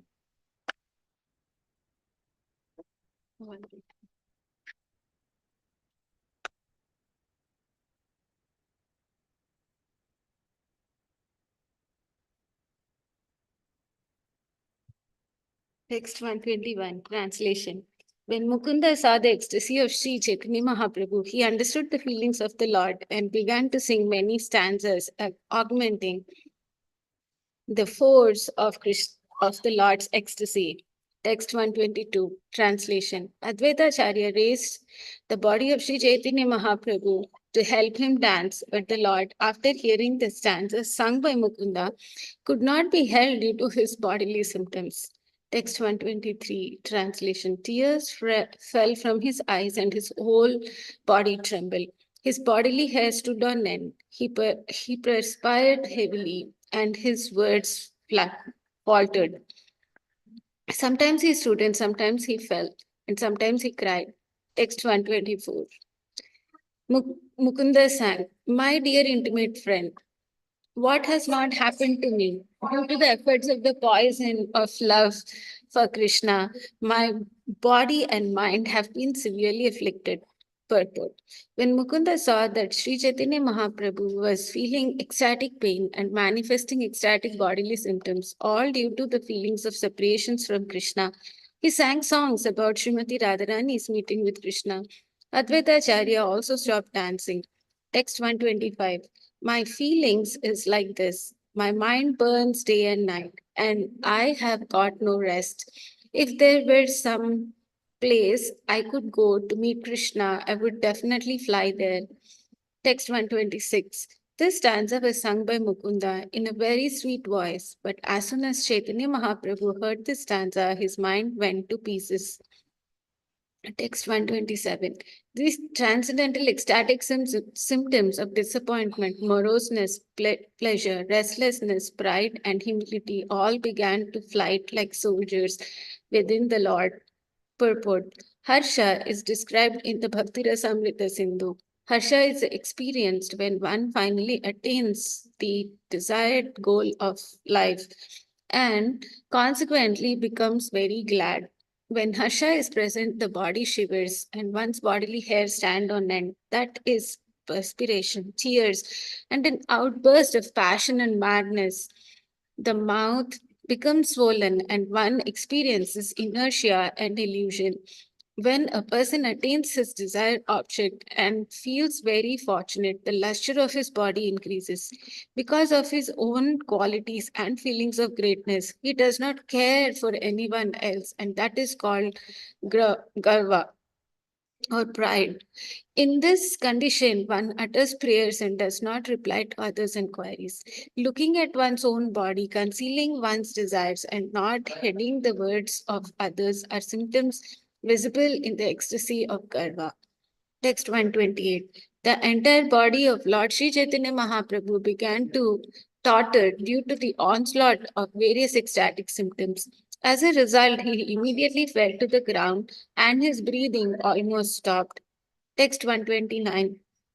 Upon seeing the condition of the Lord, all the devotees became very anxious.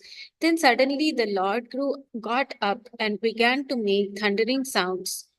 Text 130. Upon standing up, the Lord said, "Go on speaking, go on speaking." Thus he began to dance. Overwhelmed with pleasure, no one could understand the strong waves of this ecstasy. Text 131. Lord Nityananda began to walk with Chaitanya Mahaprabhu to see that he would not fall, and Advaitacharya and Haridas Thakur followed them dancing. Text 132. In this way, the Lord danced for at least 3 hours. Sometimes the symptoms of ecstasy were visible, including pleasure, moroseness, and many other waves of ecstatic emotional love. Text 133. The Lord that had been fasting for 3 days, and after that period, he took eatables sumptuously. Then he danced and jumped high. He became a little fatigued. Text 134. Being fully absorbed in the love of Godhead, he would not understand his fatigue. But Nityananda Prabhu, catching him, stopped his dancing. Text 135. Although the Lord was fatigued, Nityananda Prabhu kept him steady by holding him. At that time, Advaitacharya suspended the chanting and by rendering various services to the Lord, made him lie down to take rest. Text 136. For 10 continuous days, Advaitacharya held fasting and chanting in the evening. He served the Lord in this way without any change. Text 137. In the morning, Chandrasekhar seated Sachimata in a palanquin and brought her from her home with many devotees. Text 138. In this way, all the people in the town of Nadia, including all women, boys, and old men, came there. Thus the crowd increased. Text 139. In the morning, after regular duties were completed and the Lord was chanting the Hare Krishna Mahamantra, the people accompanied Sachimata to the house of Advaitacharya. Text 140. As soon as Mother Sachi appeared on the scene, Chaitanya Mahaprabhu fell like before her like a stick. Mother Sachi began to cry, taking the Lord on her lap. Text 141. Upon seeing each other, they both became overwhelmed. Seeing the Lord's head without hair, Mother Sachi became greatly agitated. Text 142. Out of love, she began to caress the body of the Lord. Sometimes she kissed his face and tried to observe him carefully, but because her eyes were filled with tears, she could not see. Text 143. Understanding that Lord Chaitanya had accepted the renounced order of life, Sachi Mata, crying, said to the Lord, "My darling Nimai, do not be cruel like Vishwarup, your elder brother." Text 144. Mother Sachi continued, "After accepting the renounced order, Vishwarup never again gave me audience. If you do like him, that will certainly be the death of me." Text 145. The Lord replied, "My dear mother, please hear. This body belongs to you. I do not possess anything." Text 146. This body was raised by you, and it comes from you. I cannot repay this debt even in millions of births. Text 147. Knowingly or unknowingly, I have accepted this renounced order. Still, I shall never be indifferent to you. Text 148. My dear mother, whenever you ask me to stay, I shall stay, and whatever you order, I shall execute. Text 149. Saying this, the Lord offered obeisances to his mother again and again, and Mother Sachi, being pleased, took him again and again on her lap. 150. Then Advaitacharya took Mother Sachi within the house. The Lord was immediately ready to meet all the devotees. Text 151. The Lord met all the devotees one after another, and looking at everyone's face individually, he embraced them tightly. Text 152. All the devotees were unhappy at seeing the Lord's hair. They nonetheless derived great happiness from seeing his beauty. Text 153 to 155. Srivas, Ramai, Vidyanidhi, Gadadhar, Gangadas, Vakreshwara, Murari, Shuklambara, Buddhimanta Khan, Buddhimanta Khan, Nandana, Sridhara, Vijay, Vasudev, Damodar, Mukunda, Sanjaya, and all the others, however many I can mention. Indeed, all the inhabitants of Navadvip arrived there, and the Lord met them with smiles and glances of mercy. Text 156. Everyone was chanting the holy names of Hari and dancing. In this way, the domicile of Advaitacharya was converted into Sri Vaikuntha Puri. Text 157. People came to Sri Chaitanya Mahaprabhu from various other villages nearby as well as Navadvip. Text 158. To everyone who came to see the Lord from villages nearby, especially from Navadvip, Advaitacharya gave residential quarters as well as all kinds of eatables for many days. Indeed, he properly adjusted everything. Text 159. The supplies of Advaitacharya were inexhaustible and indestructible. As many goods and commodities as he used, just as many again appeared. Text 160. From the day Sachi Mata arrived at the house of Advaitacharya, she took charge of the cooking, and Sri Chaitanya Mahaprabhu dined in the company of all the devotees. Text 161. All the people who came there during the day saw Sri Chaitanya Mahaprabhu and their friendly behavior of Advaitacharya. At night, they had the opportunity to see the Lord's dancing and hearing his chanting. Text 162. When the Lord performed Sankirtan, he manifested all kinds of transcendental symptoms. He appeared stunned and trembling. His hair stood on end and his voice faltered. There were tears and devastation. Purport. Devastation is described in the Bhakti Rasamrita Sindhu as the combination of happiness and distress that becomes conspicuous by an absence of any sense of them. In this condition, a devotee falls to the ground and the subsequent symptoms in the body renews. These symptoms are mentioned above, and when they become prominent in the body, a state called pralaya, devastation, is manifest. Text 163. Frequently, the Lord would tumble to the ground. Seeing this, Mother Sachi would cry. Text 164. Srimati Sachi Mata thought that the body of Nimai was being smashed when he fell down. So she cried, Alas! And petitioned Lord Vishnu. Text 165. My dear Lord, kindly bestow this benediction as a result of whatever service I have rendered unto you from my childhood. Text 166. Whenever Nimai falls to the surface of earth, please do not let him feel any pain. Text 167. When Mother Sachi was thus overwhelmed in the maternal love for Lord Chaitanya Mahaprabhu, she became transformed with happiness, fear, and humility, as well as bodily symptoms. Purport. These verses indicate that Mother Sachi, born in the family of Nilambar Chakravarti, used to worship Lord Vishnu even before her marriage. As stated in Bhagavad Gita 641, Prapya Punya Kritam Lokan उत्तिष्ट्वा शाश्वतः समा सुचिनां श्रीमतान् गेहे योगो भ्रष्ट अभिजायते. The unsuccessful yogi, after many years of enjoyment on the planets of the pious living entities, is born into a family of righteous people or into a family of rich aristocracy. Mother Sachi, a Nitya Siddha living entity, is also an incarnation of Mother Yashoda. She appeared in the house of Nilambar Chakravarti and was everlastingly engaged in the service of Lord Vishnu.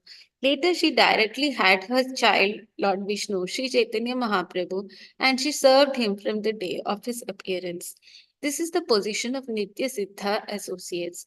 Srila Narottam Das Thakur therefore sings, Gaurangera Sangigane Nitya Siddha Korimani. Every devotee should know that all the associates of Sri Chaitanya Mahaprabhu, his family members, friends, and other associates, were all Nitya Siddhas. A Nitya Siddha never forgets the service of the Lord. He always is engaged, even from childhood, in worshipping the Supreme Personality of Godhead. Text 168. Since Advaitacharya was giving alms and food to Lord Chaitanya Mahaprabhu, the other devotees headed by Srivas Thakur also desired to give him alms and invite him for lunch. Purport. It is the duty of all grihasthas to invite a sannyasi to their home if he happens to be in the neighborhood or village. This very system is still current in India. If a sannyasi is in the neighborhood of a village, he is invited by all the householders, one after another. As long as the sannyasi remains in the village, he enlightens the inhabitants in spiritual understanding. In other words, a sannyasi has no housing or food problems even when he travels extensively. Even though Advaitacharya was supplying Chaitanya Mahaprabhu with prasadam, the other devotees from Navadvip and Shantipur also desired to offer him prasad. Text 169. Hearing these proposals made by other devotees of the Lord, Mother Sachi said to the devotees, How many times shall I get the chance to see Nimai again? Text 170. Sachi Mata submitted, As far as you are concerned, you meet Nimai, Sri Chaitanya Mahaprabhu, many times somewhere else. But what is the possibility for my ever meeting him again? I shall have to remain at home. A sannyasi never returns to his home. Text 171. Mother Sachi appealed to all the devotees to give her this charity. As long as Sri Chaitanya Mahaprabhu remained at the house of Advaitacharya, only she would supply him food. Text 172. Hearing this appeal from Mother Sachi, all the devotees offered obeisances and said, We all agree to whatever Mother Sachi desires. Text 173. When Sri Chaitanya Mahaprabhu saw his mother's great eagerness, he became a little agitated. He therefore assembled all the devotees present and spoke to them. Text 174. Sri Chaitanya Mahaprabhu informed them all, Without your order, I tried to go to Vrindavan. There are some obstacles, however, and I had to return.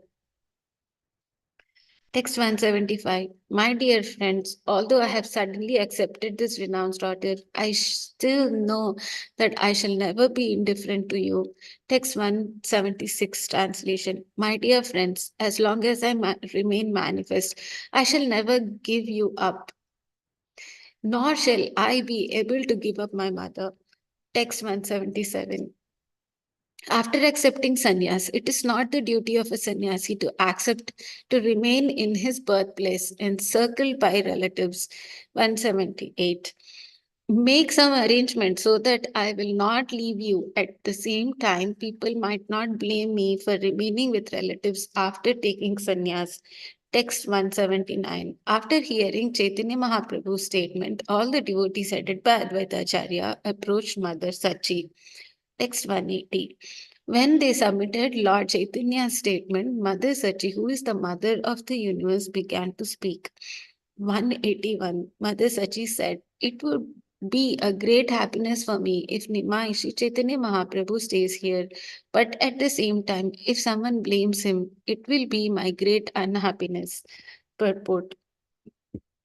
It is great happiness for a mother if her son does not leave home to search out Krishna but remains with her.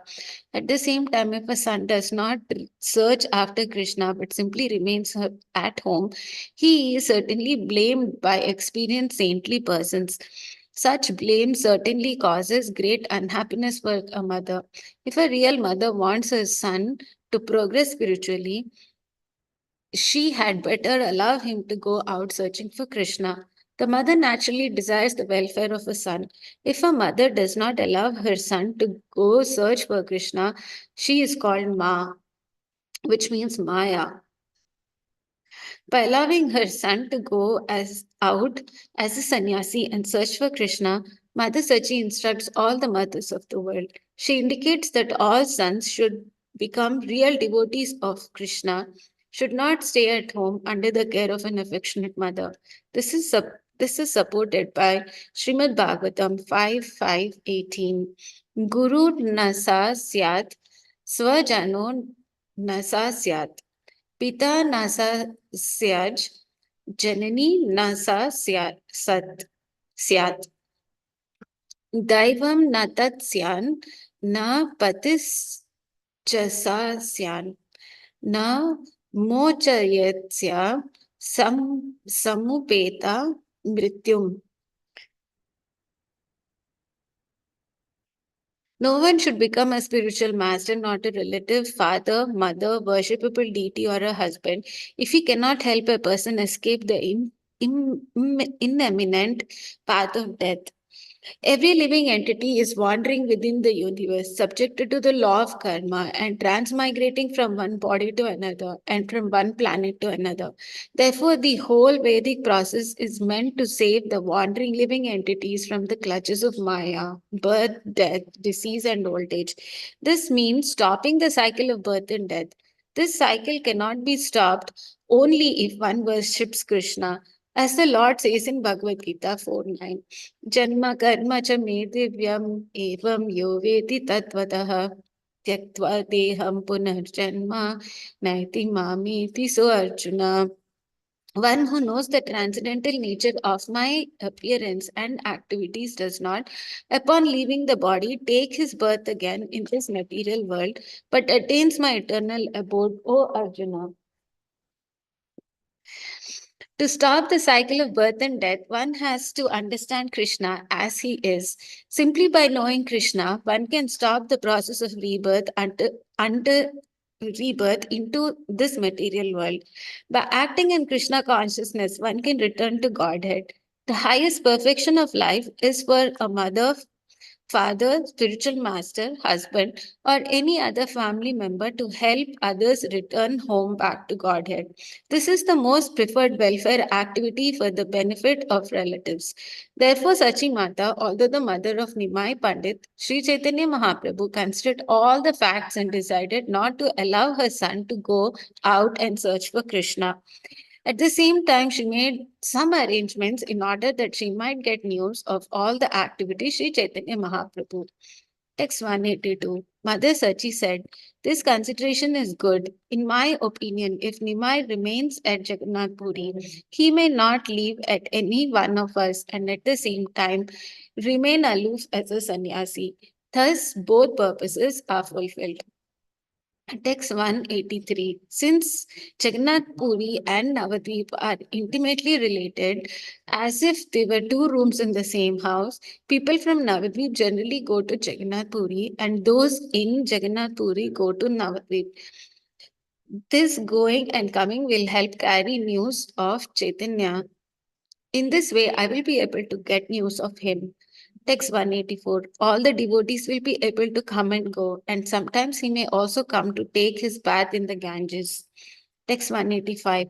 I do not care for my personal happiness or unhappiness, but only for his happiness. Indeed, I accept his happiness as my happiness. Text 186. After hearing Sachi Mata, all the devotees offered her prayers and assured her that her order, like the Vedic injunction, could not be violated. Text 187. All the devotees informed Lord Chaitanya of Sachi Mata's decision. Hearing it, the Lord became very pleased. Text 188, translation. Lord Sri Chaitanya Mahaprabhu offered respects to all the devotees present from Navadvip and other towns, speaking of them as follows. Text 189. My dear friends, you are all my intimate friends. Now I am begging a favor of you. Please give it to me. 190 చదవాలి.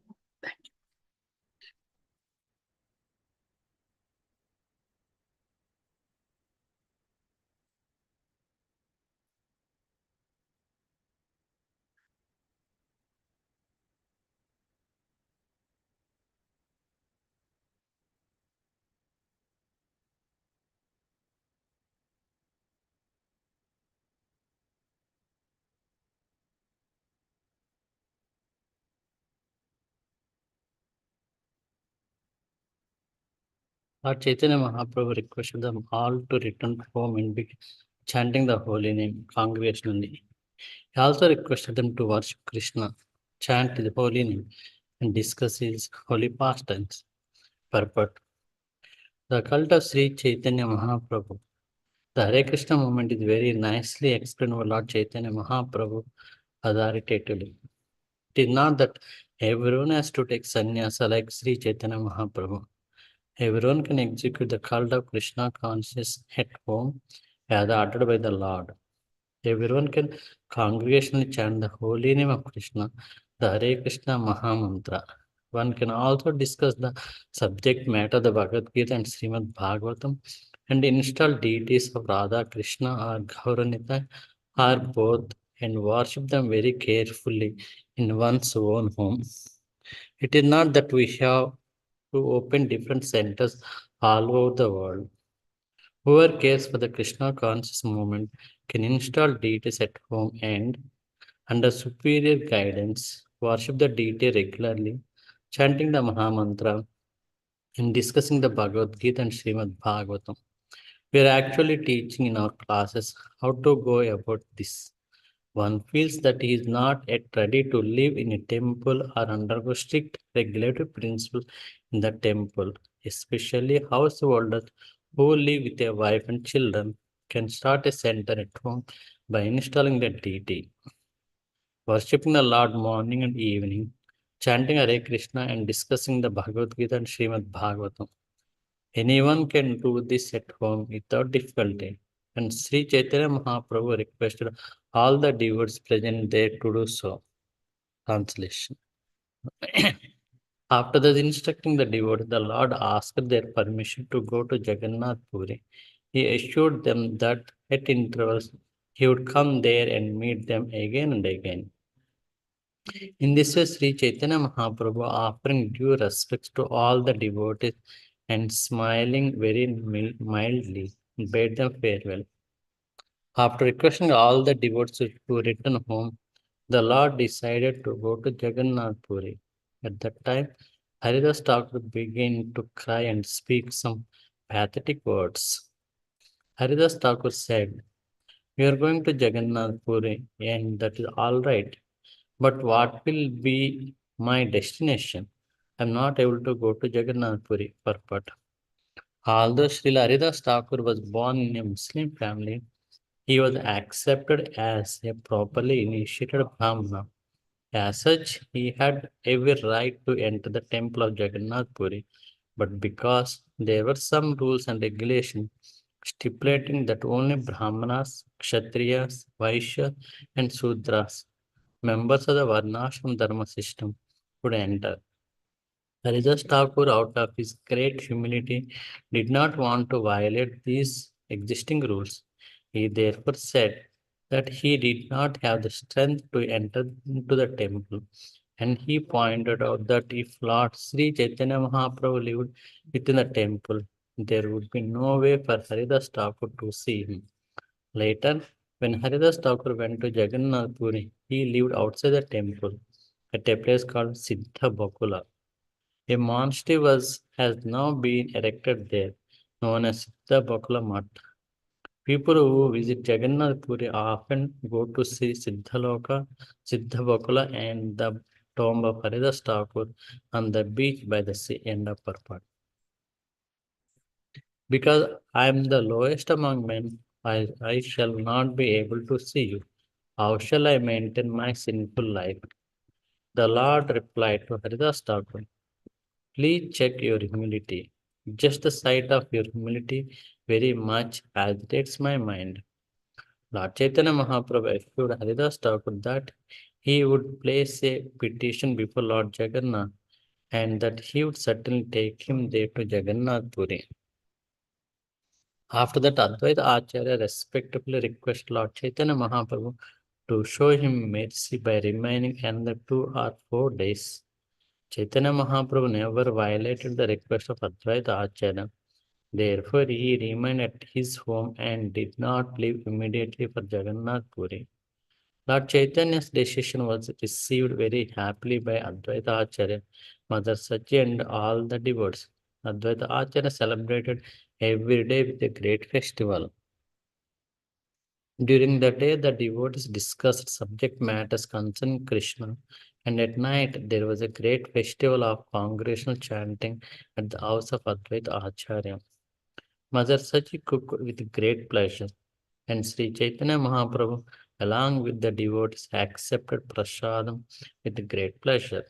In this way, all the appearances of Advaita Acharya, his faith, devotion, home, riches, and everything else were successfully utilized in the worship of Lord Chaitanya Mahaprabhu.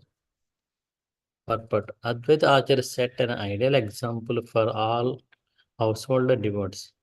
In his reception of Lord Chaitanya Mahaprabhu and his devotees, and in his execution of a daily festival at his home.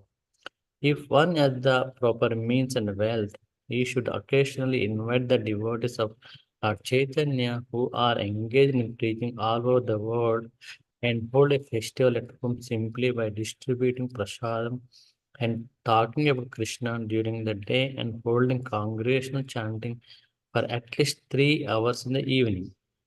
This procedure must be adopted in all centers of the Krishna conscious movement. Thus, they will daily perform Sankirtan Yajna.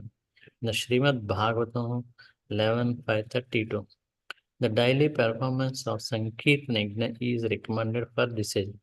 Yajna Sankirtana Praya Yajantihi Sumedasaha. One should worship Lord Chaitanya Mahaprabhu and his 4 associates, the Panchatattva, by distributing prasadam and holding congregational chanting. Indeed, that yajna or sacrifice is most recommended in this age of Kali. In this age, other yajnas are not possible to perform, but this yajna can be performed everywhere and anywhere without difficulty. End of purport. As Mother Sachi constantly saw the face of her son and fed him, her own happiness increased and was indeed complete. In this way, at Advaita Acharya's house, all the devotees met and passed some days together in a greatly festive mood. The next day, Lord Chaitanya Mahaprabhu requested all the devotees to return to their respective homes. Sri Chaitanya Mahaprabhu also asked them to execute the congregational chanting of the holy name of the Lord at their homes, and he assured them that they would be able to meet him again. Sri Chaitanya Mahaprabhu told them, sometimes you will come to Jagannath Puri, and sometimes I shall come bathe in the Ganges. Sri Advaita Acharya sent 4 persons, Nityananda Goswami, Jagadananda Pandit, Damodara Pandit, and Mukunda Datta, to accompany the Lord. After passing his mother, Sachi Mata, Sri Chaitanya Mahaprabhu submitted praise to her lotus feet. When everything was arranged, Lord Chaitanya Mahaprabhu circumambulated his mother and then started for Jagannath Puri. In the house of Advaita Acharya, there arose tumultuous crying. Sri Chaitanya Mahaprabhu was unaffected. He left swiftly, and that Advaita Acharya followed him weeping. Purport. As Srila Bhakti Siddhanta Saraswati Thakur explains, the word Nirapeksha means not being affected by anything material and remaining fixed in the service of the Lord. Sri Chaitanya Mahaprabhu did not very much care for the roaring tumult tumult and cry at the house of Advaita Acharya, which he heard when starting for Jagannath Puri. Worldly moralists may criticize Sri Chaitanya Mahaprabhu for being very cruel, but the Lord did not care for such criticism. As the world teacher of this Krishna conscious movement, he actually showed that a person seriously engaged in Krishna consciousness should not be affected by worldly affection. The best course is to engage in rendering service to the Lord and to become callous to material objectives. Externally, everyone is attached to material things, but if one becomes entangled in such things, he cannot make progress in Krishna consciousness. Therefore, those who are engaged in Krishna consciousness should not care for the so-called morality of the material world if that morality opposes the service of the Lord. As Lord Chaitanya Mahaprabhu has personally shown, one cannot properly execute Krishna consciousness without being neutral. End of purport. After he had followed Sri Chaitanya Mahaprabhu for some distance, Advaita Acharya was petitioned by Sri Chaitanya Mahaprabhu with folded hands. The Lord spoke the following sweet words. Sri Chaitanya Mahaprabhu said, "Please pacify all the devotees in my mother. If you become agitated, no one will be able to continue to exist." Saying this, Sri Chaitanya Mahaprabhu embraced Advaita Acharya and stopped him from following any further. Then, without anxiety, he proceeded to Jagannath Puri. The Lord, with other four persons, went along the banks of the Ganges through the path of Chhatra Bhoga toward Niladri, Jagannath Puri. Purport. In the southern section of the Eastern Railway, in the district of 24 Parganas, is a station named Magrahata. If one goes to the southeastern side of that station, for some 14 miles, there is a place called Jayanagara. About 6 miles south of this Jayanagara station is a village named Chhatrabhoga. Sometimes this village is called Khadi. In this village is a deity of Lord Shiva known as Durkanatha. A festival takes place there every year during the month of Chaitra, March, April. The festival is known as Nanda Mela. At the present moment, the Ganges does not flow there. On the same railway line is another station known as Bharipura, and near this station is another place called Atishara. Formerly, this village was also situated on the banks of the Ganges. One can go from this village to Panihati and from there to Varaha Nagara, north of Calcutta. In those days, the Ganges flowed to the south of Calcutta through Kalighata, which is still known as Adi Ganga. From Bharaipur, the Ganges branched out and flowed through Diamond Harbour near the Madhurapura police station. It is to be noted that Sri Chaitanya Mahaprabhu passed through all these places on his way to Jagannath Puri. End of purport. In his book known as Chaitanya Mangala, Chaitanya Bhagavata, Vrindavan Das Thakur has elaborately described the Lord's passage to Jagannath Puri. Purport. Srila Bhaktisiddhanta Saraswati Thakur states that while Sri Chaitanya Mahaprabhu passed through Bengal, he passed through Shara Grama, Varaha Grama and Chhatrabhoga. He then reached the Orissa province, where he passed through Prayaga Ghata, the Suvarna Rekha River, Remuna, Yajapur, where he bathed at the Dasashwamedha Ghat, on the Vaitarani River, Katak, where the Mahanadi River flows. Bhubaneswar, where there is a big lake known as Bindu Sarovar, Kamalapur, and Atharnala. In this way, passing through all these places and other places, he reached Jagannath Puri. End of purport. If one hears the activities of the Lord at the house of Advaita Acharya, he will certainly very soon attain the riches of love of Krishna. Praying at the lotus feet of Sri Rupa and Sri Raghunath, always desiring their mercy. I, Krishnadasa, narrate Sri Chaitanya Charitamrta, following the footsteps. Purport. Thus end the Bhaktivedanta purpose to Chaitanya Charitamrta, Madhya lila, third chapter, describing Lord Chaitanya Mahaprabhu's stay at the house of Advaita Acharya. Is the acceptance of the sannyas order and observation of daily festivals at Advaita Acharya's house. His congregational chanting of the holy name of the Lord and his feasting with all the devotees.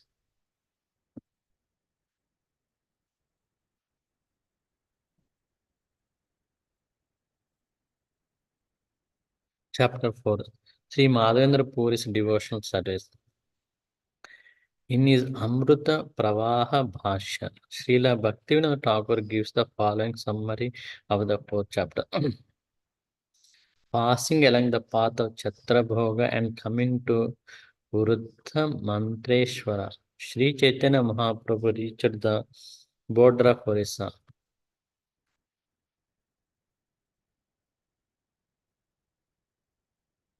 On his way, he enjoyed transcendental bliss by chanting and begging alms in different villages. In this way, he reached the celebrated village of Remana, where there is a deity of Gopinath. There he narrated the story of Mādhavendra Puri as he had heard it from his spiritual master Ishwar Puri. The narration as follows. One night, while in Govardhan, Madhavendra Puri dreamed that the Gopal deity was within the forest. The next morning, he invited his neighborhood friends to accompany him to excavate the deity from the jungle. He then established the deity of Sri Gopalji on the top of Govardhan hill with a great pomp. Gopala was worshipped and the Annakuta festival was observed. This festival is known everywhere, and many people from the neighboring villages came to join. One night, the Gopal deity again appeared to Madhavendra Puri in a dream and asked him to go to Jagannath Puri to collect some sandalwood pulp and smear it on the body of the deity. Having received this order, Madhavendra Puri immediately started for Orissa. Traveling through Bengal, he reached Remna village and there received a pot of condensed milk, Kshira, offered to the deity of Gopinath.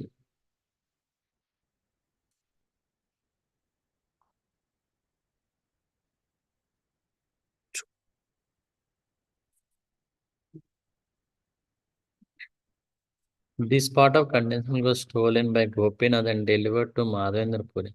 Since then, the Gopinath deity has been known as Kshira Chora Gopinath, the deity who stole the pot of condensed milk. After reaching Jagannath Puri, Madhavendra Puri received permission from the king to take out one mound of sandalwood and 20 tholas of camphor.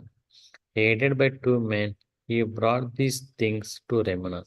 Again, he saw in a dream that Gopal had Govardhan Hill desired that very sandalwood to be turned into pulp, mixed with the camphor and smeared over the body of Gopinath.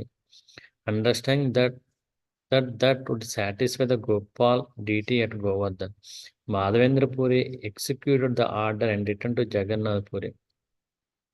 Sri Chaitanya Mahaprabhu narrated this story for Lord Nityananda Prabhu and other devotees and praised the pure devotional service of Madhavendra Puri. When he recited some verses composed by Madhavendra Puri, he went into an ecstatic mood. But when he saw that many people were assembled, he checked himself and ate some sweet rice, prasada. Thus he passed that night, and the next morning he again started for Jagannath Puri.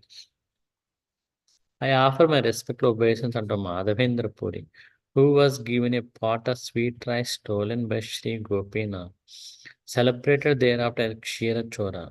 Being pleased by Madhavendra Puri's love, Sri Gopal, the deity at Govardhan, appeared to the public vision.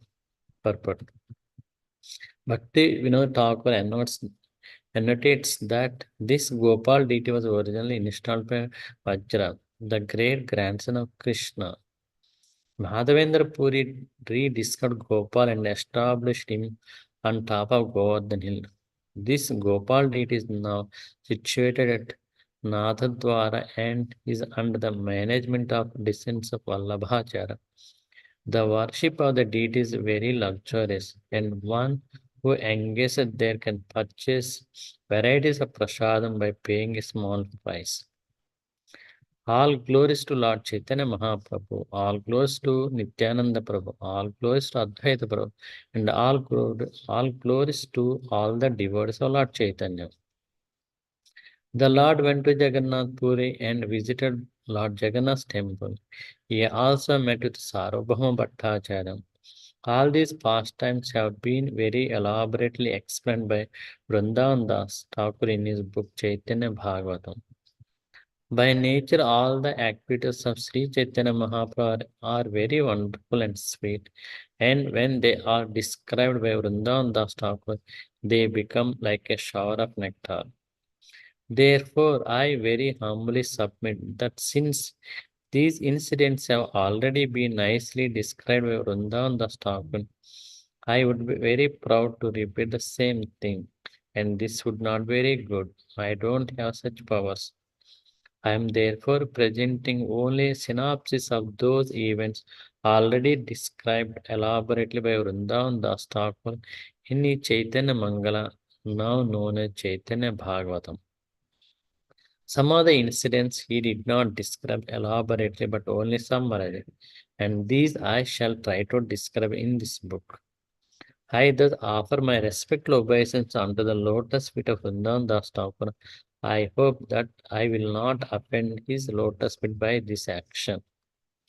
Sri Chaitanya Mahaprabhu proceeded toward Jagannath Puri with 4 of his devotees, and he chanted the holy name of the Lord, the Hare Krishna mantra, with great eagerness. Each day, Sri Chaitanya Mahaprabhu personally went to a village and collected a great quantity of rice and other grains for the preparation of prasadam. There were many rivers on the way, and at each river there was a tax collector.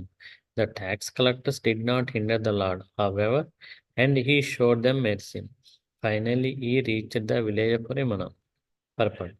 There is a railway station named Bhaleshwara, and 5 miles to the west is the village of Remana. The temple of Kshirachora Gopinath still exists in this village, and within the temple of the Samadhi tomb of Rasikananda Prabhu, the chief disciple Shyamananda Goswami can still be found. End of purport. The deity of Gopinath in the temple at Remana was very attractive. Lord Chaitanya visited the temple and offered his obeisance with great devotion. When Sri Chaitanya Mahaprabhu offered his obeisances at the lotus feet of the Gopinath deity, the helmet of flowers on the head of Gopinath fell down and landed on the head of Chaitanya Mahaprabhu. When the deity's helmet fell upon his head, Sri Chaitanya Mahaprabhu became very pleased, and thus he chanted and danced in various ways with his devotees. All the servants of the deity were struck with wonder due to Sri Chaitanya Mahaprabhu's intense love, his exquisite beauty, and his transcendental qualities. Because of their love for Sri Chaitanya Mahaprabhu, they served him in many ways, and at that night the Lord stayed at the temple of Gopinath. The Lord remained there because he was very eager to receive the remnants of sweet rice offered to the Gopinath deity. Having heard a narration from his spiritual master Ishvara Puri of what had once happened there, that deity was known widely as Kshirachora Gopinath, and Chaitanya Mahaprabhu told his devotees the story of how the deity became so famous. Formerly, the deity had stolen a pot of sweet rice for Mādhavendra Puri. Therefore, he became very famous as the Lord who stole the sweet rice. Once Sri Mādhavendra Puri traveled to Vrindavan, where he came upon the hill known as Govardhana. Madhavendra Puri was almost mad in his ecstasy of love of Godhead, and he did not know whether it was day or night. Sometimes he stood up, and sometimes he fell to the ground. He could not discriminate whether he was in a proper place or not. After circumambulating the hill, Madhavendra Puri went to Govindakund and took his bath. He then sat beneath a tree to take his evening rest. While he was sitting beneath a tree, an unknown covered boy came with a pot of milk and placed it before Madhavendra Puri and, smiling, addressed me as follows. Oh, Madhavendra Puri, please drink the milk I have brought. Why don't you beg some food to eat? What kind of meditation are you undergoing? When he saw the beauty of that boy, Madhavendra Puri became very satisfied. Hearing his sweet words, he forgot all anger and thirst. Madhavendra Puri said, who are you? Where do you reside? And how did you know that I was fasting? The boy replied, sir, I'm a coward boy and I reside in this village. In my village, no one fasts. In this village, a person can beg food from others and thus eat. Some people drink only milk, but if a person does not ask anyone for food, I supply him all his eatables. The women who come here to take water saw you, and they supplied me with this milk and sent me to you. The boy continued, I must go very soon to milk the cows, but I shall return and take back this milk pot from you. Saying this, the boy left the place. Indeed, he suddenly could be seen no more, and Madhavendra Puri's heart was filled with wonder. After drinking the milk, Madhavendra Puri washed the pot and put it aside. He looked far toward the path, but the boy never returned. Madhavendra Puri could not sleep.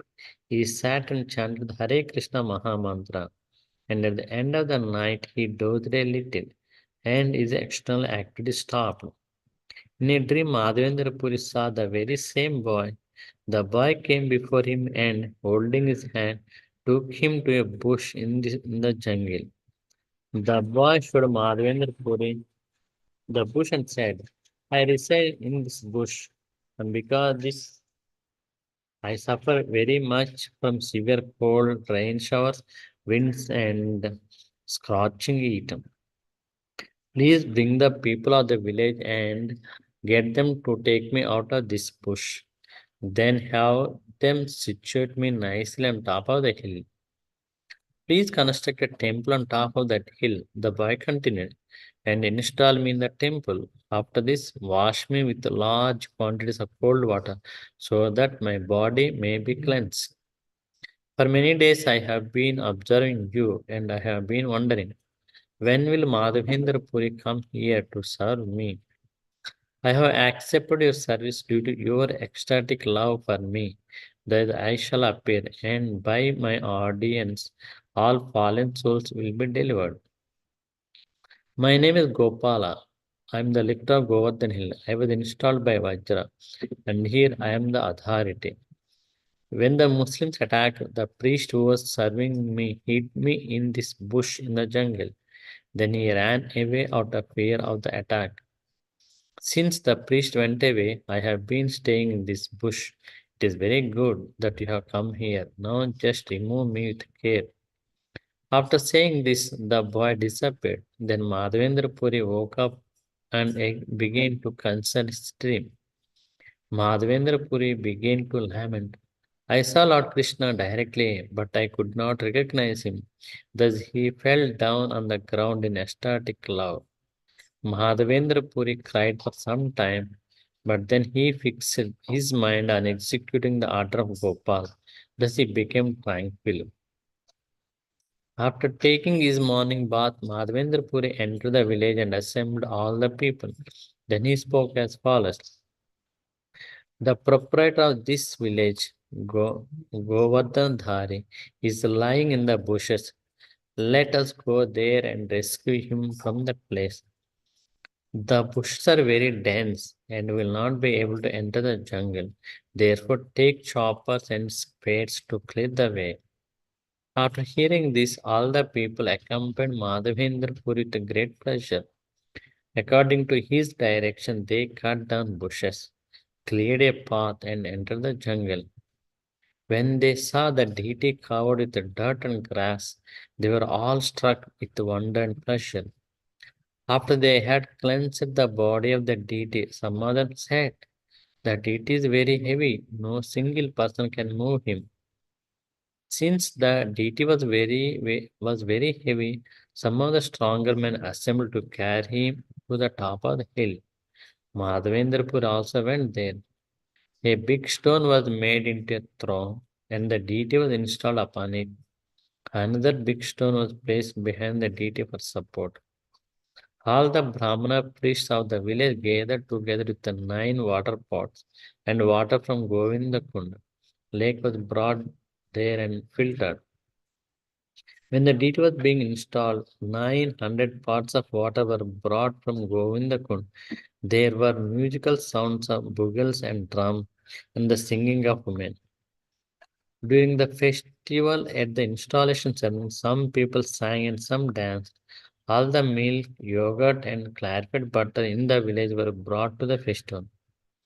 Various foods and sweetmeats, as well as other kinds of presentations, were brought there. I am unable to discuss all this. The villagers brought a large quantity of tulsi leaves, flowers, and various kinds of garments.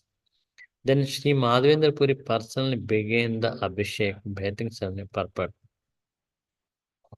In Haribhakta Vilasa, 6th Vilas, verse 30, it is stated that the deity should be bathed in water mixed with yogurt and milk, accompanied by the sounds of conch shells, bells, and other instruments, and the chanting of the mantra Om Bhagavate Vasudevaya Namaha, as well as chanting the Brahma Samhita verses being Chintamani Prakarasadmashu Kalparuksha Lakshawruteshu Surabhi Abhipalayantum. End of purport. After all inauspicious things were driven away by the chanting of the mantra, the deity's bathing ceremony started. First, the deity was massaged with a large quantity of oil so that his body became very glossy. After the first bathing, further bathings were conducted with Panchagavya and then with Panchamrita. Then the Maha Snana was performed with the ghee and water, which had been brought in 100 pots per pot. The ingredients for Panchagavya are milk, yogurt, ghee, clarified butter, cow urine, and cow dung. All these items come from the cow. Therefore, we can just imagine how important the cow is, since its urine and stool are required for bathing the deity. The Panchamrita consists of 5 kinds of nectar: yogurt, milk, ghee, honey, and sugar. The major portion of this preparation also comes from the cow. To make it more palatable, sugar and honey are added. End of purport. After the Mahasnana was finished, the deity was again massaged with scented oil and his body made glossy. Then the last bathing ceremony was performed with scented water kept within a conch shell. Purport. In his commentary on this occasion, Srila Bhakti Siddhanta Saraswati talked quotes from the Hari Bhakta Vilas. Barley powder, wheat powder, vermilion powder, urud dal powder, and other powder preparation called avata, made by mixing banana powder and ground rice, are applied to the deity's body with a brush made from the hair at the end of a cow's tail. This produces a nice finish. The oils made over the body of the deity should be scented. To perform the Mahasnana, at least 2.5 manas, about 24 gallons of water needed to pour over the body of the deity. End of purport. After the body of the deity was cleansed, he was dressed very nicely with new garments. Then sandalwood pulp, tulsi garlands, and other fragrant flower garlands were placed upon the body of the deity. After the bathing ceremony was finished, incense and lamps were burned and all kinds of food offered before the deity. These foods included yogurt, milk, and as many sweetmeats as were received. The deity was first offered many varieties of food, then scented drinking water in new pots, and then water for washing the mouth. Finally, pan mixed with a variety of spices was offered. After the last offering of Thambol and Pan, Bhogar Aratrika was performed. Finally, everyone offered various prayers and then obeisances, falling flat before the deity in full surrender. As soon as the people of the village had understood that the deity was going to be installed, they had brought their entire stocks of rice, dal, and wheat flour. They brought such large quantities that the entire surface of the top of the hill was filled. When the villagers brought their stock of rice, dal, and flour, the potters of the village brought all kinds of cooking pots, and in the morning the cooking began. 10 Brahmanas cooked the food grains, and 5 Brahmanas cooked both dry and liquid vegetables. The vegetable preparations were made from various kinds of spinach, roots, and fruits collected from the forest, and someone made bada and badi by mashing dal. In this way, the Brahmanas prepared all kinds of food. 5 to 7 men prepared huge quantities of chapatis, which were completely covered with the ghee, clarified butter, as were all the vegetables, rice, and dal. All the cooked rice was stacked on halasha leaves, which were on new cloths spread over the ground. Around the stack of cooked rice were stacks of chapatis, and all the vegetables and liquid vegetable preparations were placed in different pots and put around them. Pots of yogurt, milk, buttermilk, and shikarini, sweet rice, cream, and solid cream were placed alongside the vegetables. In this kind of ceremony, which is called Annakota, cooked rice is stacked like a small mountain for prasadam distribution and a purpose. In this way, the Annakota ceremony was performed, and Madhavendra Puri Goswami personally offered everything to Gopala. Many water pots were filled with scented water for drinking, and Lord Sri Gopala, who had been hungry for many days, ate everything offered to him. Although Sri Gopal ate everything offered, still by the touch of his transcendental hand, everything remained as before. Purport. The atheist cannot understand how the Supreme Personal Godhead, appearing in the form of the deity, can eat all the food offered by his devotees. In Bhagavad Gita 9:26, Krishna says, Patram pushpam phalam toyam yo me bhakta prayachati tadaham bhakti upahutam asnami praitatmanaha. If one offers me with love and devotion a leaf, a flower, a fruit or water, I will accept it. The Lord is Purna, complete, and therefore he eats everything offered by his devotees. However, by the touch of his transcendental hand, all the food remains exact as before. It is the quality that is changed. Before the food was offered, it was something else. But after it is offered, the food acquires a transcendental quality. Because the Lord is Purna, he remains the same even after eating. Purnasya Purnamadaya Purnamevavashishyate. The food offered to Krishna is qualitatively as good as Krishna. Just as Krishna is Avyaya, indestructible, the food eaten by Krishna, being identical with him, remains as before.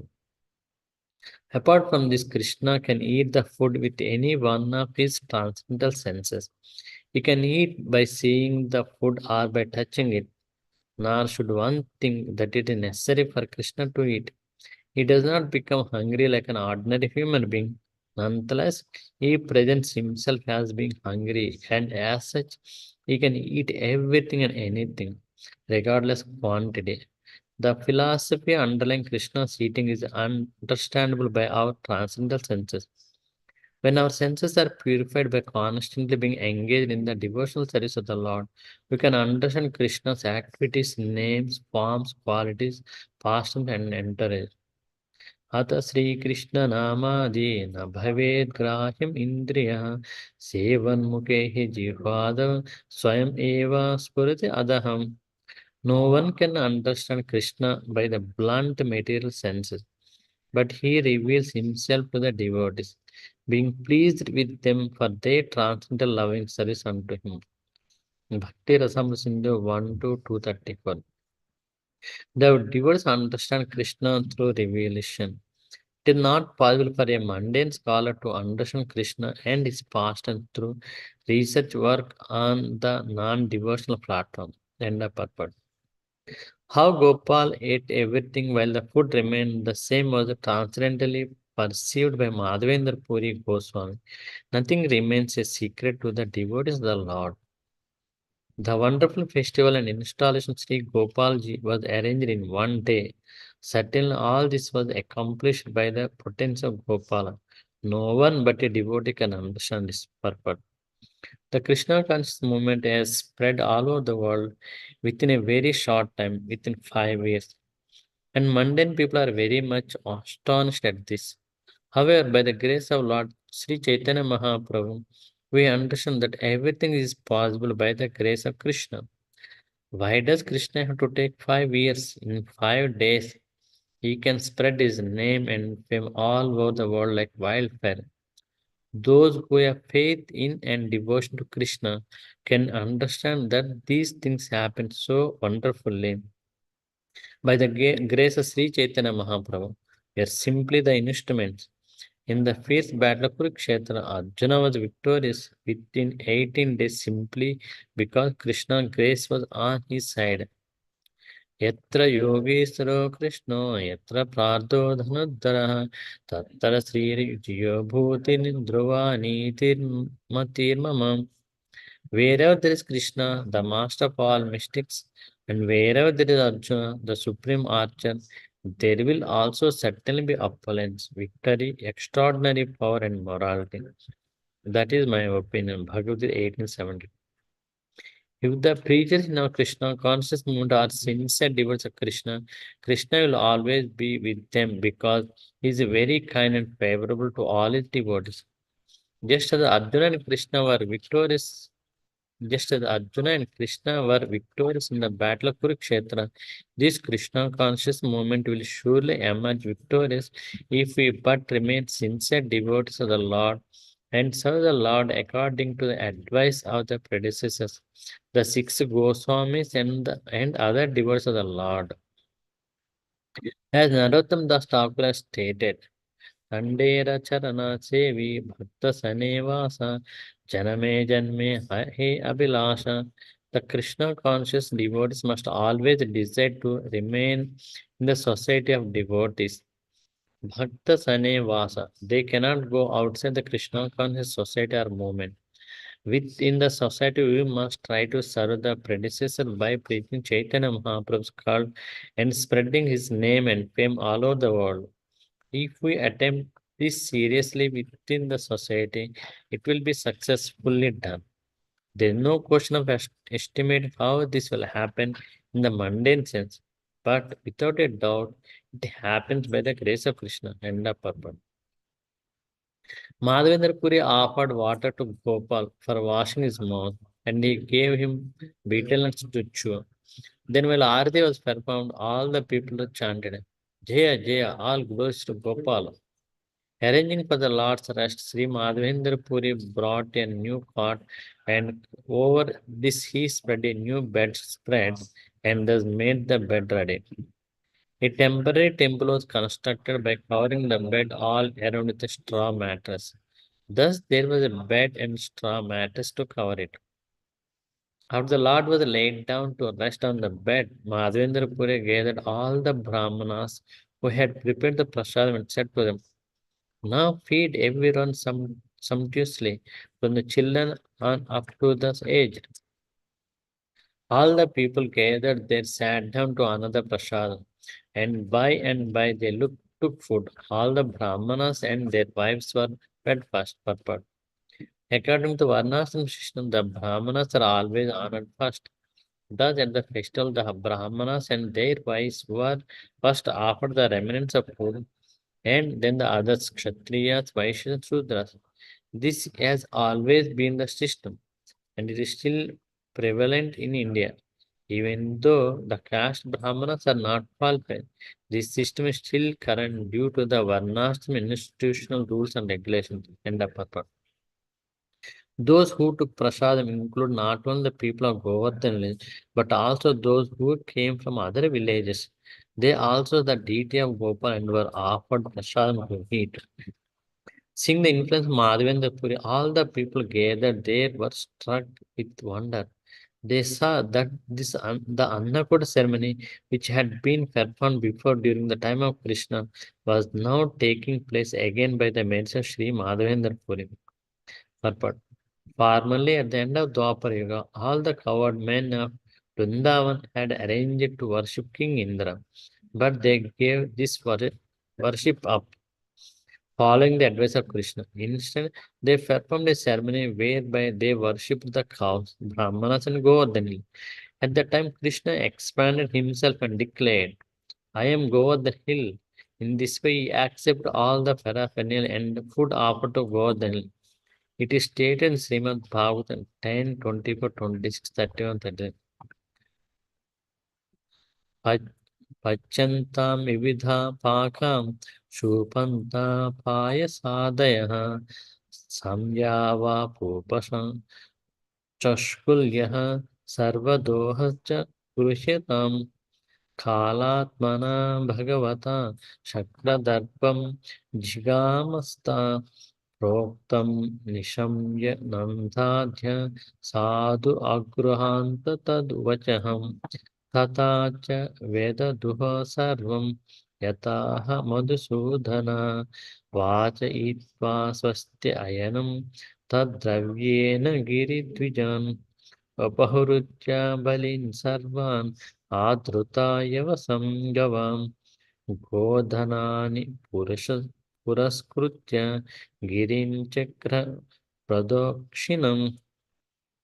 Prepare very nice foods for all description from the grains and ghee collected from the yajna. Prepare rice, dal, then halwa, pakora, puri, and all kinds of milk preparation like sweet rice, sweet ball, sandesh, rasgulla, and laddu. The Supreme Personal Godhead Krishna therefore advised the coward men to stop the Indra Yajna and begin the Govardhana Puja to chastise Indra, who was very much puffed up at being the supreme control of the heavenly planets. The honest and simple coward men, headed by Nanda Maharaj, accepted Krishna's proposal and executed in detail everything he advised. They performed Govardhan worship and circumambulation the hill. According to the instruction of Lord Krishna, Nanda Maharaj and the coward men called in land Brahmanas and began to worship Govardhan hill by chanting Vedic hymns and offering prasad. The inhabitants of Vrindavan assembled together, decorated their cows and gave them grass. Keeping the cows in front, they began to circumambulate the Govardhan and the purport. All the Brahmanas present on that occasion were initiated by Madhavendra Puri into the Vaishnava cult, and Madhavendra Puri engaged them in different types of service. Purport.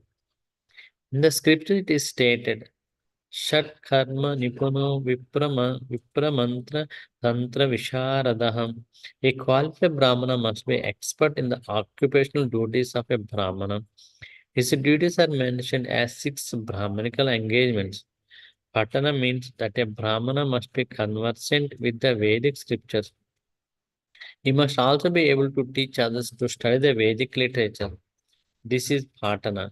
He must also be expert in worshipping different deities and in performing the Vedic rituals, Yajana. On account of this Yajana, the Brahmana, being the head of society, performs all the Vedic rituals for Kshatriyas, Vaishyas, and Sudras. This is called Yajana, assisting others in performing ceremonies. The remaining 2 items are Dhana and Pratigraha. The Brahmana accepts all kinds of contribution, Pratigraha, from his followers, namely the Kshatriyas, Vaishyas, Rudra. But he does not keep all the money. He keeps only as much as required and gives the balance to others in charity, Dhana.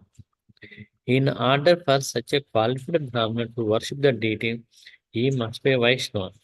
Thus, the Vaishnava's position is superior to that of a Brahmana. This example given by Mādhavendra Purī confirms that even though a Brahmana may be very expert, he cannot become a priest or servitor of the Vishnumurti unless he is initiated in Vaishnava mantra. After installing the deity of Gopala, Madhvendra Puri initiated all the Brahmanas into Vaishnavism. He then allotted the Brahmanas different types of service to the deity. From 4 in the morning until 10 at night, from Mangalaratika to Shaina Aratrika, there must be at least 5 or 6 Brahmanas to take care of the deity. 6 Aratikas are performed in the temple, and food is frequently offered to the deity and the prasadam distributed. This is the method of worshipping the deity according to the rules and regulations set by predecessors. Our sampradaya belongs to the disciplic succession of Mādhavendra Puri, who belong to the Madhya Sampradaya. We are in the disciplic succession of Sri Chaitanya Mahāprabhu, who was initiated by Sri Ishwar Puri, a disciple of Madhavendra Puri. Our sampradaya is therefore called the Madhya Gaudiya Sampradaya. As such, we must carefully follow in the footsteps of Sri Madhavendra Puri and observe how he installed the Gopal deity on top of Govardhan, how he arranged and performed the Annakota ceremony in only one day, and so forth. Our installation of deities in America and in the wealthy countries of Europe should be carried out in terms of Sri Madhavendra Puri's activity. All the servitors of the deity must be strictly qualified as Brahmanas and specifically must engage in the Vaishnava custom of offering as much prasadam as possible and distributing to the devotees who visit the temple to see the Lord. End of purport. After taking rest, the deity must be awakened at the end of the day, and immediately some food and some water must be offered to him. Purport. This offering is called Vaikhali Bhoga, food offered at the end of the day. End of purport. When it was advertised throughout the country that Lord Gopal had appeared atop Govardhan Hill, all the people from neighboring villages came to see the deity. One village after another was pleased to beg Madhavendra Puri to allot them one day to perform the Annakoda ceremony. Thus, day after day, the Annakoda ceremony was performed for some time. Sri Madhavendra Puri did not eat anything throughout the day, but at night, after laying the deity down to rest, he took a milk preparation. The next morning, the rendering of service to the deity began again, and people from one village arrived with all kinds of food grains. The inhabitants of the village brought to the deity of Gopal as much food grains, ghee, yogurt, and milk as they had in their village. Purport. Anna, Gruta, Dadi, and Dugda are food grains. Ghee, yogurt, and milk. Actually, these are the base of all food. Vegetables and fruits are subsidiary. Hundreds and thousands of preparations can be made out of grains, vegetables, ghee, milk, and yogurt. The food offered to Gopal in the Annakot ceremony contain only these 5 ingredients. Only demonic people are attracted to other types of food, which we will not even mention in this connection. We should understand that in order to prepare nutritious food, we require only grains, ghee, yogurt, and milk. We cannot offer anything else to the deity. The Vaishnava, the perfect human being, does not accept anything not offered to the deity. People are often frustrated with national food policies, but from the Vedic scriptures, we find that if there are sufficient cows and grain, the entire food problem is solved. The Vaishyas, people engaged in agriculture and commerce, are therefore recommended in the Bhagavad Gita to produce grains and give protection to cows. Cows are the most important animal because they produce the miracle food, milk, which you can prepare ghee and yogurt. The perfection of human civilization depends on Krishna consciousness, which recommends deity worship. Preparation made from vegetables, grains, milk, ghee, and yogurt are offered to the deity and then distributed. Here we can see the difference between the East and the West. The people who came to the deity of Gopal brought all kinds of food to offer the deity. They brought all the food they had in stock, and they came before the deity not only to accept prasad for themselves, but to distribute it to others. The Krishna conscious movement vigorously approves the practice of preparing food, offering it to the deity, and distributing it to the general population. This activity should be extended universally to stop sinful eating habits as well as other behavior befitting only demons. Demonic civilization will never bring peace within the world. Since eating is the first necessity in human society, those engaged in solving the problems of preparing and distributing food should take lessons from Mādhavendra Purī and execute the Annakoda ceremony. When the people take to eating only prasadam offered to the deity, all the demons will be turned into Vaishnavas. When the people are Krishna conscious, naturally the government will be so also. A Krishna conscious man is always a very liberal, well-wisher of everyone. When such men head the government, the people will certainly be sinless. They will no longer be disturbing demons. It is then and then only that peaceful condition can prevail in society. The next day, almost as before, there was an Annakut ceremony. All the Brahmins prepared foods and Gopal accepted them. The ideal place to execute Krishna consciousness is Vrajabhumi or Vrindavan, where the people are naturally inclined to love Krishna and Krishna is naturally inclined to love them. Purport. In the Bhagavad Gita 4:11, it is said, Ye yatamam prapadyante tam sataiva bhajamaham. There is a responsive cooperation between the Supreme Lord Krishna and his devotees. The more a devotee sincerely loves Krishna, the more Krishna reciprocates. So much so that a highly advanced devotee can talk with Krishna face to face. Krishna confirms this in Bhagavad Gita 10:10. Tesham satayuktanam bhajatam priti purvakam dadami buddhi yogam tam yena mam upayantate. To those who are constantly devoted to serving with love, I give the understanding by which they can come to me.